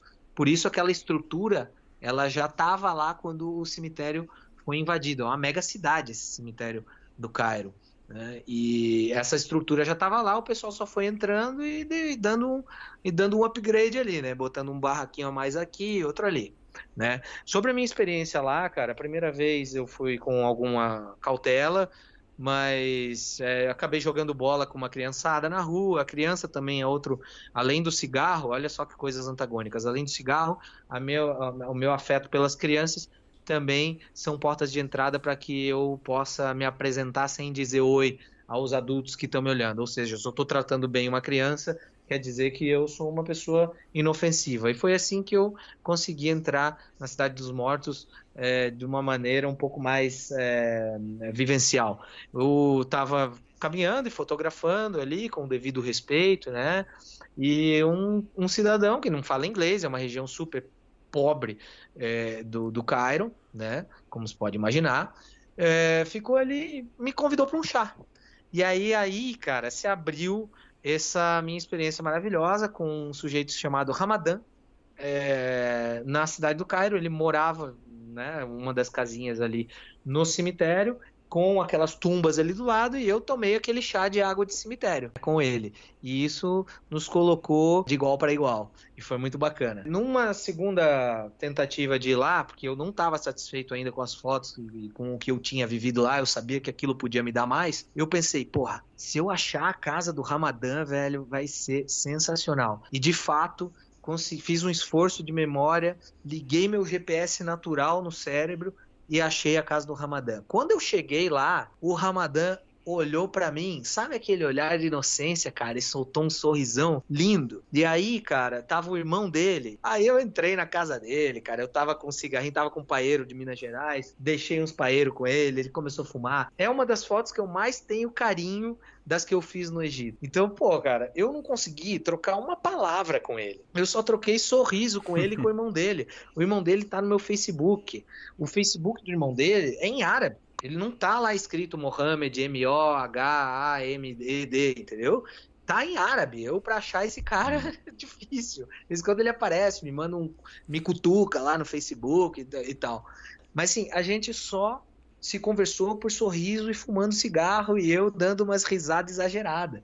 E, cara, foi uma das melhores experiências que eu tive dos meus 4 meses no Egito. Às vezes o sorriso vale muito mais do que palavra, né? A conexão é muito maior às vezes por isso. E você já notou que o sorriso geralmente vem das bocas que menos têm dentes. E isso é o mais valioso. Boa observação. Marcão, e as fotos que vocês tiraram lá, você já conseguiu mostrar pra eles, assim, pelo menos no Facebook? Então, cara, por ter o irmão dele no Facebook, mas, pô, cara, eu raramente também uso Facebook, só uso pra treta, ficar lá zoando a galera. Aí, esses dias ele apareceu me cutucando ali. Eu tava aqui em casa trabalhandinho, eu pensei, pô, cara, vou deixar de ser vadio, vou lá reunir aquelas fotos, o cara tem um celular podre pra cacete, não tem uma foto decente. Eu tirei umas fotos bem bacanas deles com a minha câmera. Aí eu fui lá, reuni todas as fotos e mandei pelo Messenger do Facebook ali uma cacetada de foto. Ele não conseguiu se expressar muito bem, foi me mandando um monte de joinha assim, mas eu acho que ele gostou, tá ligado? Antigos espíritos do mal, transformem esta forma decadente em Mua!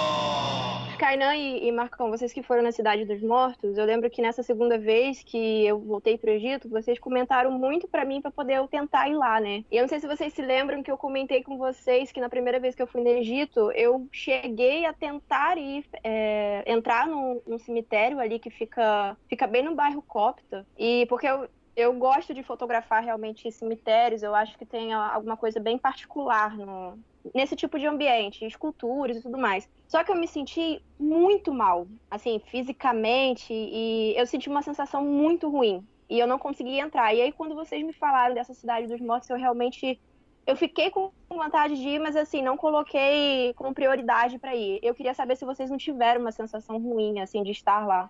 Tainá, quando me falaram, quem me falou da Cidade dos Mortos foi meu host, que o Marcão também ficou, que é o Nag. Daí despertou interesse e eu comecei a pesquisar, né, nos fóruns, blogs para ver. E muitos deles falaram que era perigoso, não eram bem-vindos. Só que daí parte de um pressuposto que a maioria desses comentários eram pessoas europeias. Então o tratamento, a forma como lida com as pessoas também é diferente. E até conversei com pessoas que estavam no país, da França. Ah, vocês vão lá para lá? Não, falaram que é perigoso. Então, quando eu cheguei, eu não estava com câmera na mão, nada disso, eu só com celular. Porque, pelo que eu vi de relatos, quem chega com uma câmera no pescoço já fazem olhares tortos. Então, no caso do Marcão que falou, a maneira dele quebrar esse olhar é com as crianças. Então, a família vê que o cara tá brincando com criança, então não é uma ameaça.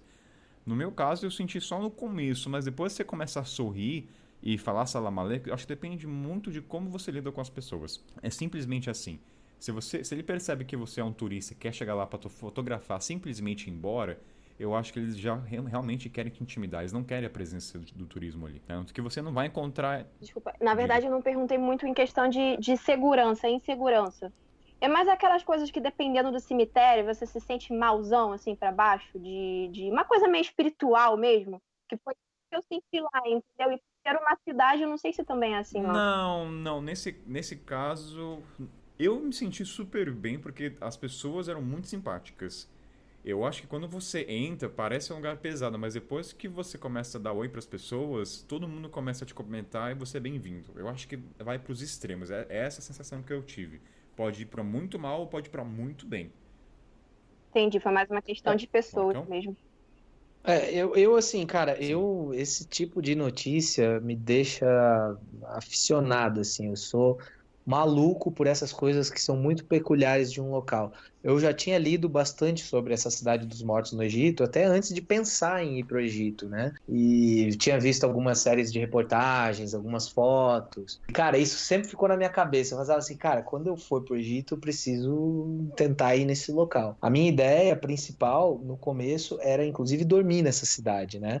Hoje eu tenho um amigo lá e posso vir a fazer num futuro. Então, assim, eu não tive muito esse sentimento, esse arrepio, talvez, né, Tainá, de tipo, pô, cara, vou num cemitério, porra, não vou me sentir muito bem. Até porque lá dentro da Cidade dos Mortos, ela tá tão humanizada, ela já tem tanto uma vida própria. Claro, ela não é, elas são vielas, né? Então não é tão movimentada como o resto do Cairo. Mas ela já está humanizada, as pessoas estão ali na varanda, as crianças estão brincando. Então, o que tu menos sente é a presença dos mortos, né? Tipo assim, eu não senti nenhuma. Assim, claro, você olha ali as tumbas, né? É lúgubre, é fúnebre, mas assim, cara, a pessoa tá ali do teu lado fazendo um chá, então aquilo já quebra, sabe? Você esquece, ela entra no cenário urbano ali.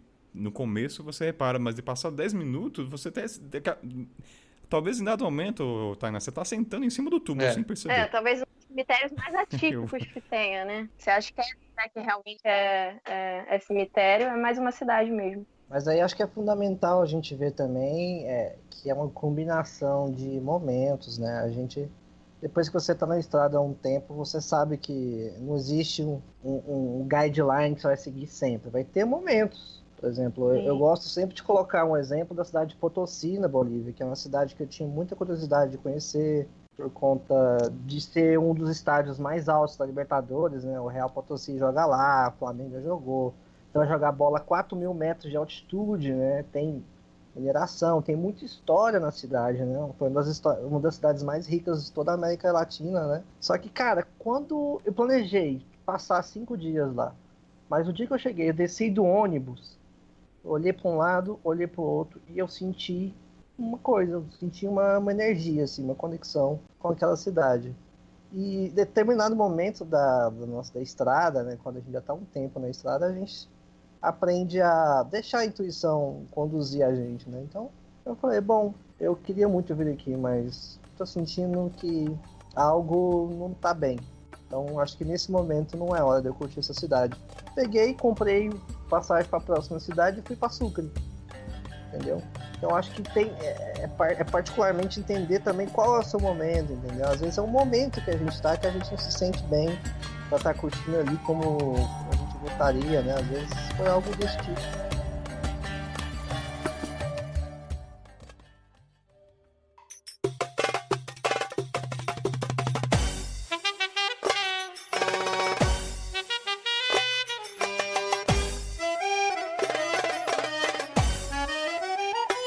Então, uma das coisas que a galera sempre costuma falar nos fóruns também é a atividade de mergulho, né? Até onde eu sei, o Egito é um país que surpreende nesse aspecto, então quem de vocês aí fez e pode falar um pouquinho pra gente?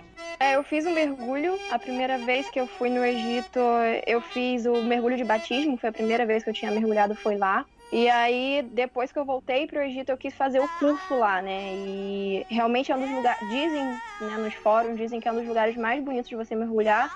Tem um Blue Hole lá, só que o Blue Hole tem que ser para você mergulhar lá tem que ser um curso mais avançado. Eu fiz só o Open Water e eu escolhi lá, não foi nem pelo preço, né? Porque a gente fala muito que o Egito é muito barato, mas em relação a custo de curso de mergulho no Egito, não é mais ou menos equiparado aqui no Brasil. Só que o lugar que você está lá, a acessibilidade que você tem, você não precisa pegar um barco para você ir a alto mar. Você já está ali. Você só entra no mar, dá umas batidas de perna, pronto, você já está ali nos corais lindos, assim. Realmente é uma experiência que, cara, eu quero repetir várias vezes de realmente ir para lá. Não tem só em Dahab, tem outros lugares também no Egito para mergulhar. O Marcão até falou que tem naufrágio, eu não tive essa experiência ainda. E é isso, gente. Não sei se... Mas o que diferencia Dahab dos outros? É a questão da profundidade ser rasa e você já consegue ver os corais? Assim, tirando o preço, o que diferencia dos outros lugares do mundo? Eu acho que o que diferencia os outros lugares do mundo é realmente Aí você não vê muita fauna, né? Você vai mais a questão dos corais lá. Os corais são muito vivos, diferente de outros lugares do mundo, inclusive do Brasil. E tem a questão também de realmente é muito fácil você estar mergulhando ali. Você realmente já tá ali. E, cara, eu não sei como que são... A experiência que eu tive no Brasil de mergulhar em outros centros de mergulho é que é tudo muito entregue a você, sabe? Já tá pronto, pega a sua mergulha e faz lá. A experiência que eu tive em Dahab de mergulhar foi muito que eu precisei montar meu equipamento, eu precisei levar o meu equipamento. Foi muito... Eu não tive que depender de um centro de mergulho. Exigiram mais de você nesse sentido? Exigiram mais de mim. Eu já mergulhei em Dahab, mergulhei em Zanzibar e mergulhei em Arraial do Cabo aqui no Brasil. E em Dahab, pelo menos, foi o único lugar que eu realmente senti que eu podia ser... Eu me senti muito mergulhadora, assim. Mesmo que eu comecei ali, mas eu senti que realmente eu podia estar mais fazendo a minha parte. E eu gosto de colocar essa coisa mão na massa, levar meu próprio equipamento, montar meu próprio equipamento. Em Zanzibar, quando eu fiz o mergulho em Zanzibar, eu já era mergulhadora, mas foi tudo muito entregue na mão. Eu não gosto muito disso. Não é? Eu acho que a minha experiência de mergulho é mais legal quando é completa. Não é só a questão de você estar dentro já do mar, lá no fundo, 18 metros, seja os metros que for, mas toda o preparo, sabe? Você equipar, você fazer você montar esse equipamento. Isso tudo eu acho que faz a experiência completa muito melhor. E pelo menos foi isso que eu experimentei lá no Egito. Antigos espíritos do mal, transformem esta forma decadente em Mua! Na questão geográfica, me lembrei agora, lá em Dahab tem aquele mural de túmulos, né? Muita gente morre lá. Eu lembrei disso agora, foi impactante. Vocês lembram disso? Quando você chega lá, tem um memorial de pessoas que... Porque lá, pelo que me falaram, tem vários túneis, né? E muita gente acaba abusando. E, assim, eu lembro que eu tava com o Mohamed, que era também do Couchsurfing, e ele falou, cara, isso aqui são as pessoas que morrem e é constante. E ele falou que só tem um mergulhador lá que faz o resgate desses corpos, que ele tem toda a noção geográfica lá desses o túneis. Blue Hole Então, ali, ele tem vários labirintos ali, né, cara? Então o pessoal... Vai, e assim, a profundidade é absurda. Acho que até tem o recordista, sei lá, tem uma escola de mergulho lá que ostenta lá um recorde do cara que chegou mais profundo lá no Blue Hole, mas não chegou no final, né? Então, assim, cara, desperta muito a curiosidade dos mergulhadores, né? E aí o cara vai, né? Daí acaba que morre e a família tem que ficar com aquela frase, né? Morreu fazendo o que gostava. Infelizmente.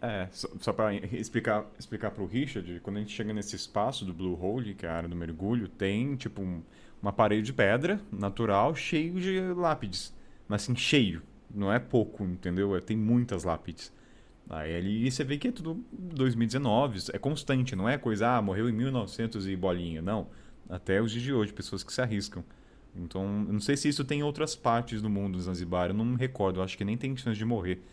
Será que é só no Blue Não, Hole? que assim, existe essa- a prática do mergulho, ela é nociva, né? Ela, tipo assim, ela é nociva não, perdão. A prática do mergulho, ela causa, tipo, risco de morte, né, cara? Isso é evidente em qualquer situação, numa piscina, inclusive, né? Se tu tá fazendo treinamento, pode morrer, né? Porque tem Sim. toda uma técnica de você voltar à superfície e tudo mais. Mas ali é foda, Ah, não, ali mas aí é questão técnica. Ali é questão do porque daí labirinto, o né, que a cara gente tá se falando. perde, Ali acabou o ar, já era, né? É exatamente, É quando porque você tem vários entra. blue holes tem vários lugares do mundo, né? E normalmente nesses lugares a profundidade é muito maior e ainda tem os túneis, então. Então, normalmente existe a situação de que muita gente abusa. E quando você vai normalmente pesquisar sobre esses lugares para mergulhar, né, a primeira vez eu achei que fosse só chegar lá e mergulhar. Não, você precisa ser bem avançado como mergulhador e o histórico de mortes realmente é muito grande. E aqui, agora eu pensei, o Richard, eu nunca vi foto dele em mergulho. O cara de Goiânia também gosta de água ou é só montanha mesmo? Cara, eu não gosto de mergulhar. É o seguinte, eu gosto do mergulho de snorkel, faço sempre, então, por exemplo, América Central, San Blas, todos esses lugares eu gosto de fazer o meu snorkelzinho, mas eu não curto o cilindro, cara. Eu acho assim, quando eu tô mergulhando de snorkel, cara, eu vejo uma maré, eu vejo uma raia, eu já me cago, cara. Tipo assim, então não é pra mim. E eu aceito isso numa boa. Eu gosto de cachoeira, vou lá, dou meus pulos das cachoeiras, cachoeira é alta, o pessoal fica, é perigoso. Mas, cara, eu cresci assim, entendeu? Eu cresci indo na cachoeira, é a maneira que eu fui criado. E eu sou de Goiânia, cara. A praia mais próxima é 1.000 quilômetros. Então ir na praia, pra mim, não é algo convencional. Mesmo eu estando na estrada, eu me sinto totalmente fora do meu ambiente, fora da minha zona de conforto. É legal mergulhar, mas assim, eu não tenho vontade de mergulhar com cilindro. Eu falo isso pra galera, a galera me critica. Cara, mas as pessoas são diferentes, assim, e eu tô muito bem não mergulhando, assim. E, mano, se eu tô mergulhando e eu vejo uma raia, é desespero na certa. Tem que falar. É desespero. E eu sonhando entendeu? praia e ele um desespero. Ô, Richard, mas assim, eu também vou colocar nessa, eu tenho pavor de água-viva. O que você tem de raio, o Marcão sabe disso, cara. Eu tenho Pois é, pavor. cara. Então, Vamos entender que, tipo assim, cara, um cálculo errado que você faz, você estoura o tímpano. Mano, você começa a mergulhar, você já sente aquela pressão, mano. Ah, não. Assim, não é legal, saca? Então, é de pessoa pra pessoa, eu acho Já maravilhoso. vimos que o Richard não curte mergulho. Bom, não é pra mim.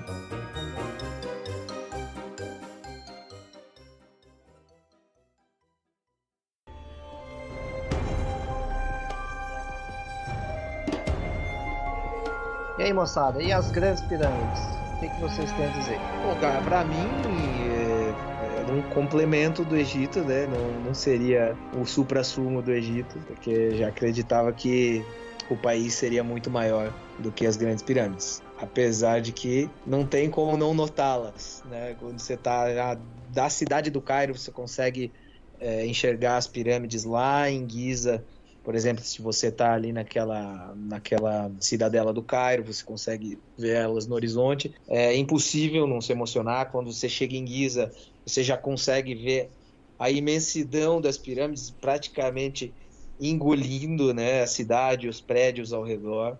Eu me permiti passar uma noite de frente para elas e foi muito especial. E acho que todo viajante, todo aventureiro sonha, né, um dia estar aos pés dessas misteriosas obras antigas aí que o ser humano construiu.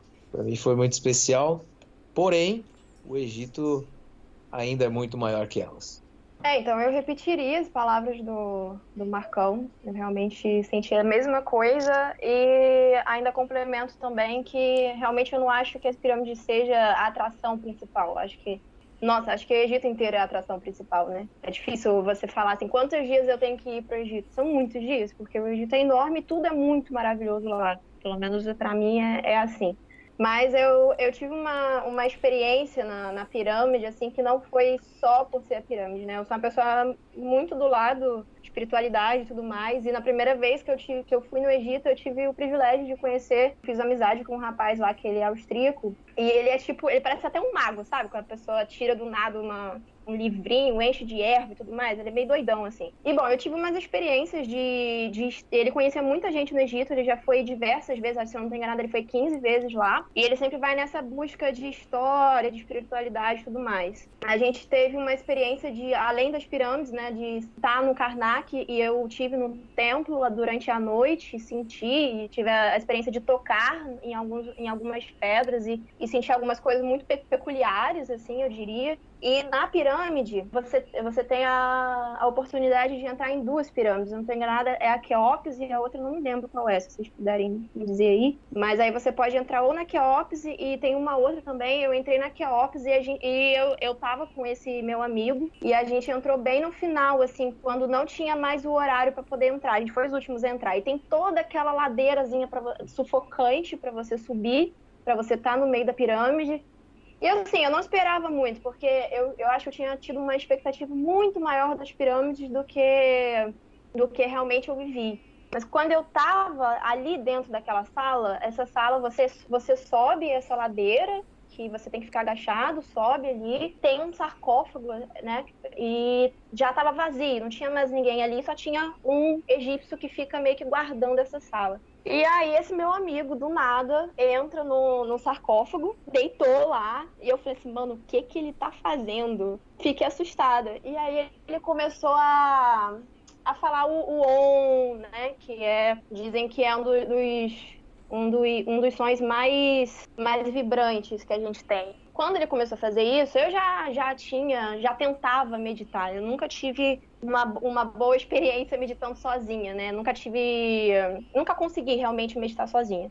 E daí, quando ele começou a fazer eu senti, a sensação que eu tive é que a pirâmide estava simplesmente vibrando. E aí, eu simplesmente sentei, a sensação que eu tive é que eu estava sendo guiada para sentar naquela sala, sentei. E eu sei que depois de muito tempo, eu sei que eu fui acordada por ele, pelo o guarda da sala. Isso que eu falei que eu fiquei em torno de 1 hora ali meditando. Eu só sei que eu estava totalmente com a cabeça virada para cima. E a sensação que eu tinha é que aquela pirâmide estava vibrando e tinha uns raios, assim, em forma de pirâmide em volta de mim. É uma coisa inexplicável, eu nunca senti isso em lugar nenhum. A conexão foi muito grande. A gente sabe que as pirâmides têm toda uma história, uma questão de, além de ser história, todo aquele mistério de como realmente foi construída, enfim, não vou abordar muito esse assunto. A experiência que eu tive nas pirâmides não foi só do sítio ali arqueológico, né? Foi muito mais espiritual dentro dela, assim. Eu vi coisas que eu nunca realmente tinha visto. Depois eu tive a experiência de entrar no sarcófago e deitar lá e tentar meditar, mas aí para mim foi demais. Porque eu me senti mais uma múmia do que realmente tentando meditar. Você pode deitar no sarcófago? Não, você não pode deitar, você não pode... O que acontece? No Egito você não pode nem... Não sei se vocês tiveram isso, gente, mas você não pode nem meditar, na verdade. Se alguém te vê meditando, alguém te catuca. E isso aconteceu comigo várias vezes. Sendo que... Peraí, você tentou meditar, então? Sim, eu tentei meditar, eu não me lembro qual templo que foi isso, e lá nas pirâmides também. Isso fora, a ver, todo mundo vendo, simplesmente sentei e ficar lá de olho fechado, tentando me conectar com o lugar e meditando. E aí sempre tem alguém que vai te catucar. E aí estavam lá me catucando lá, tipo, não pode meditar. E falando assim, não medita, não medita. Eu não sei porquê, depois eu procurei isso na internet, tem um fórum enorme com essa pergunta, por que pode meditar no Egito. As pessoas não sabem exatamente, não sei se são segredos espirituais. Realmente eu não achei uma resposta pra isso. Só que eu acho que meditar pra eles deve só fechar o olho, né? Você pode meditar de olho aberto. Eu acho que eles não vão entender que você tá meditando. Com essa busca com essa experiência que eu tive com esse meu amigo, de sentir as pedras e tudo mais, eu fiz isso nas pirâmides já como se eu só estivesse encostando na pirâmide, sabe? E fiquei de olho aberto, tendo um outro tipo de conexão ali, em vez de estar com o olho fechado para alguém me catucar. Mas quando a gente entrou na pirâmide, você não pode entrar no sarcófago. Só que, como tudo no Egito, você dá aquela moedinha para a pessoa. Se você quer ficar um tempo a mais, você dá uma moedinha para a pessoa. Eu não fiz isso, eu nem sabia que isso tinha sido feito, eu só fui saber agora. Eu encontrei esse meu amigo de novo no Egito e ele me contou que, na verdade, ele teve que dar, tipo, uma propina, né? Que a gente poderia dizer assim, pro vigia da sala. E a gente ficou muito tempo. A gente ficou, tipo... A gente ficou mais de 1 hora na sala, ali na sala do interior da pirâmide, e não podia, na verdade. Quando a gente saiu, o guarda ficou meio que desesperado, falando, por favor, não conta pra ninguém, não conta pra ninguém. E a gente não contou pra ninguém, quer dizer, fora todo mundo que estiver ouvindo esse podcast. Antigos espíritos do mal, transformem esta forma decadente em Mua! Pra mim, eu acho que eu não gostei. Não é que eu não gostei. O Egito, como o Marcão falou, é muito mais que as pirâmides. Eu acho que pra mim ficar 1 hora ali já foi suficiente. Eu não sou um aficionado em história, assim, questão de passado, eu sou muito mais nas pessoas. Então, eu vi lá os hieroglifos e tudo mais, e é isso. Assim, esse é o meu ponto de vista. Eu acho que é difícil você não romantizar, porque você aprende sobre pirâmides desde criança, e acho que todo mundo, quando chega em Cairo e vê a Giza ao longe mesclado com o cenário urbano, é assim, você fica estonhado, não tem como. Mas depois que você chega lá e fica 1 hora, tem uma hora que você, assim, você tira foto pro Instagram, você tira umas fotinhos ali pra família, mas depois, a não ser que você realmente seja um aficionado pela história da cultura egípcia. E a experiência de entrar em túnel também mostra que é cansativo. Já até aviso você que tem dor, escoliose, tem que abaixar a coluna, cai fora, cilada, Bino, entendeu? Você vai suar, se você pinga que nem porco que nem eu, entendeu? Você vai transpirar e você vai ter que tomar um banho e ali não tem banho. Então, assim, desculpa não romantizar as pirâmides aí partindo de mim. Essa sala, na verdade, é só uma sala e um sarcófago, não tem mais nada, não tem nem hieróglifo ali dentro, tem. Não, mas qual que foi essa? Tem uma que você tem que descer Não, a PQP. Foi uma que eu tive que subir. Então, não, essa descer, você desce, eu acho que foi pelo menos aí uns 150 metros. Uns 100 metros aí descida, é assim com a posição. Então isso cansou muito, tanto que tem pessoas ou tem os seguranças que perguntam se o segurança vê que você é uma pessoa com uma estatura física avantajada, acima do peso, vamos dizer assim, que não tem condições, eles te avisam. Olha, é longo e você tem que agachar e, entendeu? Você pode cansar e aí vai ter uma dificuldade. Deve ter pessoas que ficaram presas no sentido de não aguentar, alguém resgatou, deve acontecer. Tem, sempre tem. Com certeza, é que não sai na mídia, né? Esses túneis aí, pessoal, vou. E quando chegar lá, entendeu? Aquele cheiro de... É endorfina, Marcão? Me corrija se eu estiver errado. Eu não sei qual o cheiro que tem lá dentro, mas é um cheiro Cara, ruim não, pra caramba. o cheiro, cheiro bom, não. cara, é cheiro de mofo, assim, né? Assim, tipo, pô, não bate luz, né? É cheiro de mofo, assim. É cheiro É do verdade, suor cheiro de dos outros, mofo. foi igual a você. Oi? É cheiro do suor dos outros, igual Eu não o entendi. suor igual você. Então fica aquela impregnado de suor ali, entendeu? Obrigado pelas palavras que me tocam, Tainá. Fico muito feliz. E assim a gente encerra as pirâmides da maneira mais esculachadora que uma convidada já fez. Não, mas vamos lá. Lá eles explicam como é que eles moveram as pedras, como é que é? Molha a areia, empurra, uns 70 milhões de escravos, como é que era? Só se você contratar um guia. Se você não contrata, vai por conta própria. Não tem parede explicando como foi, Botar não no tem YouTube. nada mesmo. Na verdade, nada do Entendeu? Não tem nem tradução dos hieroglíficos, o que significa. Tanto que, assim, é meio que uma maneira de você sentir forçado ou contratar um guia, né? E que eu acho que até vale a pena, viu? Eu acho que dentre os países, ali no Egito, é tanta informação histórica que eu, honestamente, senti falta um momento, umas horas. Olha que eu evito o máximo, não por não gastar dinheiro, mas geralmente a história dá pra se encontrar, mas ali no Egito eu acho que se fazia necessário um guia pra explicar um pouco. Com certeza ajuda, cara, mas não tá no meu orçamento e também às vezes não tá na minha paciência, tem um cara ali do lado. Não tá no guia do mochileiro. O serviço é digno, é super importante, mas eu dispenso por muitas vezes. Aí tem uma dica, a gente pode falar, acho que pode falar de dicas rápidas, né, coisas pra evitar, mas assim, quando for comprar coisa no Egito, o que acontece em países árabes, se o cara comprar uma coisa, abaixa 5 vezes o preço, tá? Se o cara falar 500, é 100 o negócio. Essa é só uma dica rápida. Caso esteja você queira pensando também no Egito. atravessar a rua, reze Mas- para sair vivo.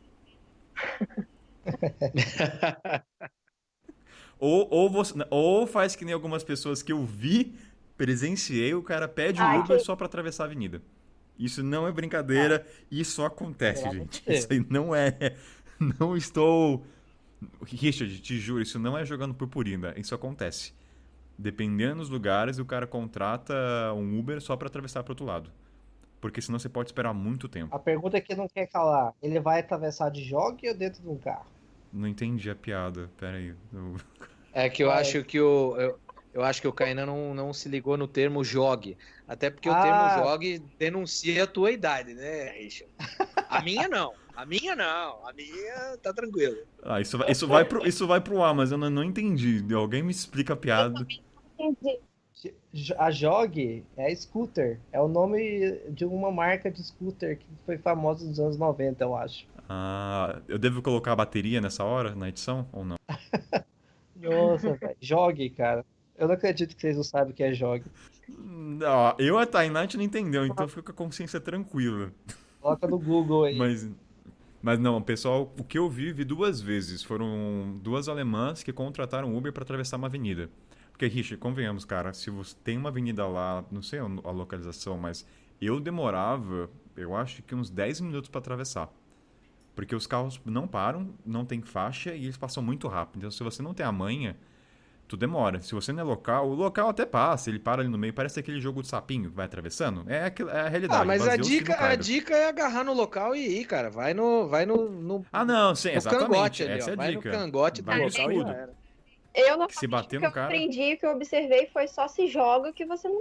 Pelo menos eu nunca fiquei sabendo de. Já teve atropelamento lá? Porque eu nunca fiquei sabendo disso. Normalmente eu só me jogo. Olha, quando eu vi Tem. 6 acidentes, eu dei uma pesquisada, eles falam que só em Cairo tem 100 acidentes por dia. Não. Sem contar os fatais. É que você não vê. Eu vi 6. Então você imagina, acontece. A dica é, usa as pessoas de escudo. Vá, segue a pessoa, entendeu? Essa é a dica. Ou finge que é o Magneto, coloca a mãe e geralmente para. Geralmente. Ainda mais quando você é turista. Às vezes acontece.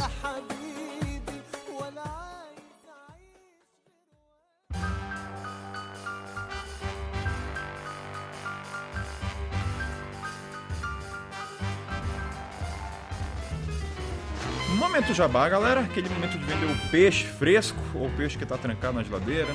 Vou começar pela Tainá. Tainá, o que você tem pra vender? Ó, eu tô lá no Instagram. Meu Instagram é fora_da rotina, tudo junto. Lá eu compartilho minhas experiências de viagem. Eu tenho faço muita viagem sozinha, então eu falo bastante disso lá também. Fotografias também, que eu sou apaixonada por fotografar. E além de dar dica também de viagem, aquelas dicas normazonas que todo mundo dá, eu falo como as experiências de viagem me transformaram como pessoa. E você, Marcão, qual que vai ser o salmão de cativeiro que você vai vender hoje? Salmão de... É a truta de tanque aqui do interior do Rio Grande do Sul. Bom, eu sou Marcos Delacumbre, escritor. Meu Instagram é o @mdelacumbre, tudo junto. Por lá eu escrevo poesias, dou spoilers do meu velho livro, dou spoilers do meu novo livro e pratico a modalidade olímpica dos stories feios. Meu livro está à venda no link lá, um drink numa bota suja de lama, e hoje eu me dedico à produção do meu novo livro sobre a Coreia do Norte. Um grande beijo, sempre uma honra participar desta entrevista maravilhosa que vocês me oportunizam. Valeu! Richard, Chapada Diamantina tem peixe? Rapaz, infelizmente não tem o peixe que eu gosto, que é às vezes um tucunaré na chapa, coisa do tipo aqui, os peixes são mais franzininhos. Mas já que não tem o peixe, eu vou vender o de sempre aí, a minha websérie lá no YouTube, youtube.com/Vida de Mochila. Você pode acompanhar a websérie América 300 ou a websérie Origens. Eu estava começando a websérie Raiz Latina, mas infelizmente estamos em momento de pausa devido ao coronavírus. Mas logo mais, quando acabar isso tudo, a gente retoma a websérie. Enquanto isso, vocês podem maratonar os antigos por lá. Também pode me contar no @Vida de Mochila no Instagram. Aqui é o Kainan, a voz de sempre. Eu só queria fazer um comentário. De tanto vender peixe, eu tô começando a aprender nomes de peixes que eu nunca tinha ouvido falar. Baiacu, tupinambá. Sei lá, vai começar a aparecer uns nomes diferentes aí. Então, bem, o meu site tá fora do ar, tá em reconstrução. Então não tá lá, não acessem por enquanto. Tá totalmente desatualizado. E que é isso, acho que é isso. E lembrando, gente, ainda tem história dos ouvintes. A gente não esqueceu, não. Você pode enviar a tua história lá pro mochileirosempauta@gmail.com, enviar o teu relato conectado com alguma das pautas que a gente já falou, e quando tiver aí gravar, vamos subir, mas tudo no seu tempo. E é isso, gente. Então, até a próxima e valeu! Valeu, Valeu, valeu. Tchau.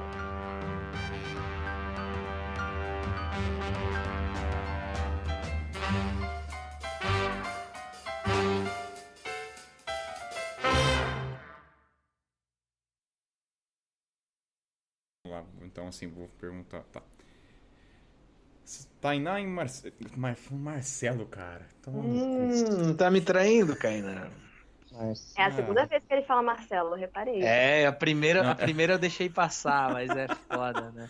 Deve ser um negão muito do roludo, né, Kainan? Puta que pariu.